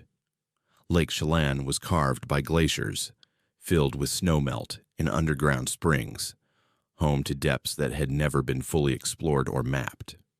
What lived in those depths, what hunted in waters too deep for human understanding, had been taking people for decades. I finished that summer job and left for college in Seattle, never returned to work at Lake Chelan, couldn't bring myself to spend mornings on that dock knowing what I'd seen. Robert Henley was never found. His case remains open, officially listed as a missing person with presumed drowning, though his body was never recovered, and no definitive evidence of his death was established. I've followed the news from that area for 27 years now, tracked every boating incident and disappearance reported on Lake Chelan. 3 more people have vanished under similar circumstances since 1998. The most recent was just 2 years ago, a solo kayaker who was seen paddling near the lake's midpoint during early evening. Other kayakers reported seeing something large surface near his position. Then the kayak was empty, drifting. The search found nothing. The locals still boat on Lake Chelan, still fish its waters, and swim from its beaches. Tourism thrives because most people don't know the history, don't connect the isolated incidents across decades, don't realize that 8 missing persons over 50 years represents a pattern rather than coincidence. Those who've lived there long enough know the unspoken rules. Don't boat at dawn or dusk. Stay away from the deepest sections. If you see unusual water disturbance, head for shore immediately. Don't dive below 80 feet. These aren't official regulations, just accumulated wisdom from people who've learned to coexist with something that's never been identified or cataloged by science. I think about that morning constantly, about the shape I saw moving beneath the surface, about the claw marks that no known animal could have made, about Robert Henley, who went out fishing one June morning and never came home. I think about the depths of Lake Chelan, 1,500 feet of cold, dark water, where light doesn't penetrate and human exploration remains limited.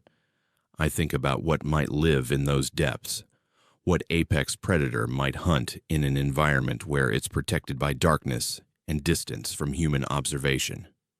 Mountain lakes throughout Washington state harbor mysteries that predate human settlement. Creatures adapted to environments that remain largely unexplored. Lake Chelan keeps its secrets well, and the thing that lives in its depths has never been caught or even clearly observed. Robert Henley's family still hopes for answers, still waits for closure that will never come, because the truth about what happened to him exists in water too deep to reach and involves a creature that science hasn't acknowledged exists. Would you trust the water enough to boat alone at dawn, or do some places demand respect we're not giving them? My name is Braylon, and at 33 years old, I thought I understood the nature of historical records and the proper boundaries between past, present, and future. As a municipal archivist for the Tacoma Public Library System, I spent my days in the basement archives cataloging documents that most people would never see, preserving the administrative minutiae of a city's existence for researchers and historians who might someday find value in century-old budget reports and zoning committee minutes. February 2023 brought a discovery that would trap me in a pattern I can't escape, a cycle that has repeated at least 7 times before me and will continue long after I'm gone. The archives contain more than just records of what has happened. They contain predictions of what will happen, written by a book that shouldn't exist, and my role in this pattern was determined decades before I was born. The discovery started mundanely enough. The library system had acquired several boxes of materials from a estate sale, documents that had somehow ended up in private hands decades ago, and were being returned to the city's official archives where they belonged. My job was to sort through everything, determine what had historical value, catalog items appropriately, and dispose of anything that didn't meet preservation standards. Most of the boxes contained exactly what I expected: correspondence from the 1910s, property deeds, business licenses, the bureaucratic detritus of early 20th century municipal government. But the 5th box contained something that didn't fit the pattern: a personal diary that had no business being mixed in with official city records. The diary was bound in cracked leather, pages yellowed but still intact, and the handwriting inside was careful and precise. The name on the first page identified the author as Catherine, and the dates ranged from 1915 to 1979.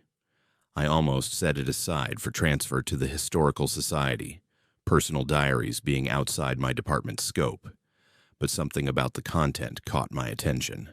Catherine identified herself as the city archivist, my predecessor by over a century, and her entries weren't typical diary material. She wrote about finding another diary in the archives, one that belonged to an even earlier archivist named Jonathan, who'd held the position in 1889. What made me keep reading, what made my hands start to shake as I turned the brittle pages, was her description of what Jonathan's diary contained, and what she'd subsequently discovered herself. Jonathan had written about a book, not a ledger or record book, but something he called The book that writes itself. He described finding it misfiled in the restricted documents section, a volume that appeared to be a journal, but whose pages filled with text overnight. The entries predicted events in Tacoma with disturbing accuracy, describing fires before they occurred, naming people who would die in accidents days before those accidents happened, detailing political decisions weeks before the relevant committees met. Jonathan had been terrified by the book, had tried to destroy it multiple times, but it always reappeared in the archives, always in a slightly different location, always continuing its impossible documentation of future events. Catherine had found Jonathan's diary in 1915 and initially dismissed it as the ravings of someone under severe stress, perhaps suffering from some form of mental breakdown. But she'd searched the archives anyway, more out of curiosity than belief, and she'd found the book Jonathan described. Her diary entries from that point forward documented the same phenomenon. The book wrote itself. Fresh ink appearing on pages that had been blank the night before, describing events that hadn't yet happened, but would occur with perfect accuracy. Catherine tested it repeatedly, read predictions and then watched them come true, documented the pattern with the scientific precision of someone trying to rationalize the impossible. Her final entries, dated March 1917, showed increasing desperation. She'd tried to break the pattern, tried to prevent the predicted events, tried to prove the book could be wrong. Every attempt failed. The future happened exactly as written, regardless of intervention. I sat in the basement archive with Catherine's diary in my hands, and I felt the temperature drop. Not metaphorically, actually drop. My breath misted in the air, and the fluorescent lights overhead flickered. I looked around the cramped space, rows of filing cabinets and document boxes stretching into shadows the lighting never quite eliminated, and I knew what I was going to find even before I started searching. The book was in Section 7, Row M, filed between property assessment records from 1923. It was bound in dark leather, similar to Catherine's diary, but older. The pages inside covered in handwriting that varied in style and density. The earliest entries were dated 1889, Jonathan's careful script describing the book's appearance in the archives, and his growing horror at its predictions. Later, entries showed different handwriting, Catherine's distinctive loops and crosses, documenting her own failed attempts to understand or control the phenomenon. And then, in handwriting I didn't recognize, entries dated February 2020, this month, this week, today. I read my own name in fresh ink on pages that shouldn't have been written yet. Braylon will find Catherine's diary in Box 5 on February 12th. He will search the archives and locate the book by 4:30 in the afternoon. He will read forward and discover his life for the next 6 weeks. My hands were shaking so badly the pages rustled. I checked my watch. 4:27. I'd found the book exactly when it predicted. I kept reading, page after page of my future, written in ink that looked hours old. The book described my next 6 weeks in perfect detail. Every decision, every conversation, every moment of my life leading to March 25th, when I would write my own diary, documenting the book and the pattern, leaving a record for the next archivist who would find it and repeat the cycle. I tried to prove it wrong immediately. The book said I would work until 6, drive home, order Chinese food, spend the evening reading more of Catherine's diary. I decided to leave early, to drive somewhere different, to order pizza instead. I packed up the materials, locked the archive, and headed for my car at 5:15. My car wouldn't start. Dead battery, the mechanic said when I called for help. These cold days are hard on older batteries. The tow truck arrived at 5:45. I got home at 6:30, exhausted and frustrated, and ordered Chinese food because I was too tired to think about alternatives. While eating, I pulled out Catherine's diary and read more entries, exactly as the book had predicted. The deviation I'd attempted had failed not through supernatural intervention, but through mundane mechanical failure, and cascading choices that felt free but led exactly where the book said they would. The next 6 weeks were psychological torture. Every morning I'd check the book, read what it said I'd do that day, and then spend hours trying to deviate from the predicted path. I'd plan different meals, different routes, different activities, and every single time circumstances would conspire to make the prediction accurate. Traffic would force me onto the predicted route. Restaurants would be closed, leaving only the predicted alternative. People would cancel plans, creating the schedule the book had described. It wasn't that I was being controlled, or that reality was being manipulated. It was that the book understood causality so completely that it could predict every choice I'd make based on the accumulated circumstances of my life and the world around me. Free will existed, but it operated within parameters so well understood by whatever intelligence wrote the book that prediction became indistinguishable from predetermination. I researched Jonathan and Catherine obsessively during those 6 weeks, using city records and historical archives to trace their lives. Jonathan had worked as city archivist from 1887 to 1892, had resigned abruptly and moved to Oregon, where he died in 1894 at age 34. His death certificate listed cause as suicide. Catherine had held the position from 1913 to 1918, had also resigned abruptly, had spent the rest of her life in and out of psychiatric facilities, claiming to be trapped in a pattern she couldn't escape. I found references to 5 other archivists between Catherine and myself, tracked down what records I could access about their tenures and departures. Every single one had left the position within months to a few years of starting. Several had documented mental health struggles. One had disappeared entirely in 1967, with no death certificate or further records. March 25th arrived exactly as predicted. I wrote my own diary that day, documenting everything I'd experienced, describing the book and its impossible predictions, leaving a record for whoever came after me. The book had predicted this too, had described my diary entry weeks before I wrote it, had included excerpts that matched my actual writing word for word. The final entry in the book, dated March 26th, simply stated, "Braylon will find his successor's diary in 2145, and the cycle continues. I still work in the Tacoma archives.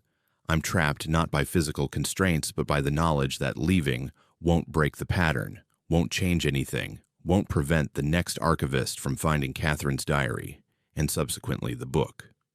The pattern has repeated at least 7 times, based on the documentation I've found, but the book references earlier iterations, suggests the cycle extends back further than city records confirm. Someone or something created a book that exists outside normal causality, that accesses information about future events and records them with perfect accuracy. Whether it's predicting the future or creating it through some mechanism I can't understand doesn't matter practically. The result is the same. My life for the next however many years until I quit or die is already written in pages I can read anytime I want. The worst part isn't knowing my future. It's the question of who writes the book. The handwriting changes with each archivist section, suggesting we each contribute our own documentation, but I've never written in the book. I've never touched it with a pen. Yet new entries appear each day in handwriting that resembles mine but isn't quite identical, as if something is approximating my style while writing predictions I haven't made. I've watched the book in time-lapse using archive cameras, seen pages that were blank at closing time show fresh text by morning, but the cameras never capture the writing process. The text simply appears, ink that wasn't there becoming visible between frames. I think about Catherine going insane, about Jonathan killing himself, about the 5 archivists between them and me who also couldn't escape the pattern. I think about the entry saying, "I'll find my successor's diary in 2155, implying I'll still be alive or still be the archivist in 135 years. which is impossible unless the prediction accounts for whoever holds this position next, whoever becomes trapped in the cycle after me. I think about time itself being less linear than we believe, about the possibility that the book exists in all moments simultaneously, and what we perceive as prediction is actually record-keeping from a perspective outside normal temporal flow. The archives contain records of everything that happened in Tacoma. They also contain records of everything that will happen, written by something that sees time as a complete structure rather than a sequence of events. I'm a data point in that structure, a name in a diary that will be found decades after I'm dead, part of a pattern that repeats every few decades when someone new takes this job and discovers what previous archivists have always discovered. I'm not the first and won't be the last person to learn that the past isn't the only thing being preserved in these basement rooms. The future's here too, written and waiting, and once you've read your own story to its end, you can't unlearn what becomes of you. I know how I die. I know when and where and why. The book told me. And that knowledge, that certainty about my own ending, is the price of understanding that some records aren't historical documents, but prophecies we can read but never change. If you could read the book of your own future, would you look, or is not knowing the only freedom that matters? That's all for tonight's journey into Washington State's darkest corners. These stories remind us that horror isn't always loud or obvious. Sometimes it waits in silence, in routine, in the spaces we think we understand. If these tales got under your skin, hit that like button, subscribe to Unspoken Fears, and share your own unexplainable experiences in the comments below. Until next time, stay curious but cautious. Some fears are better left unspoken.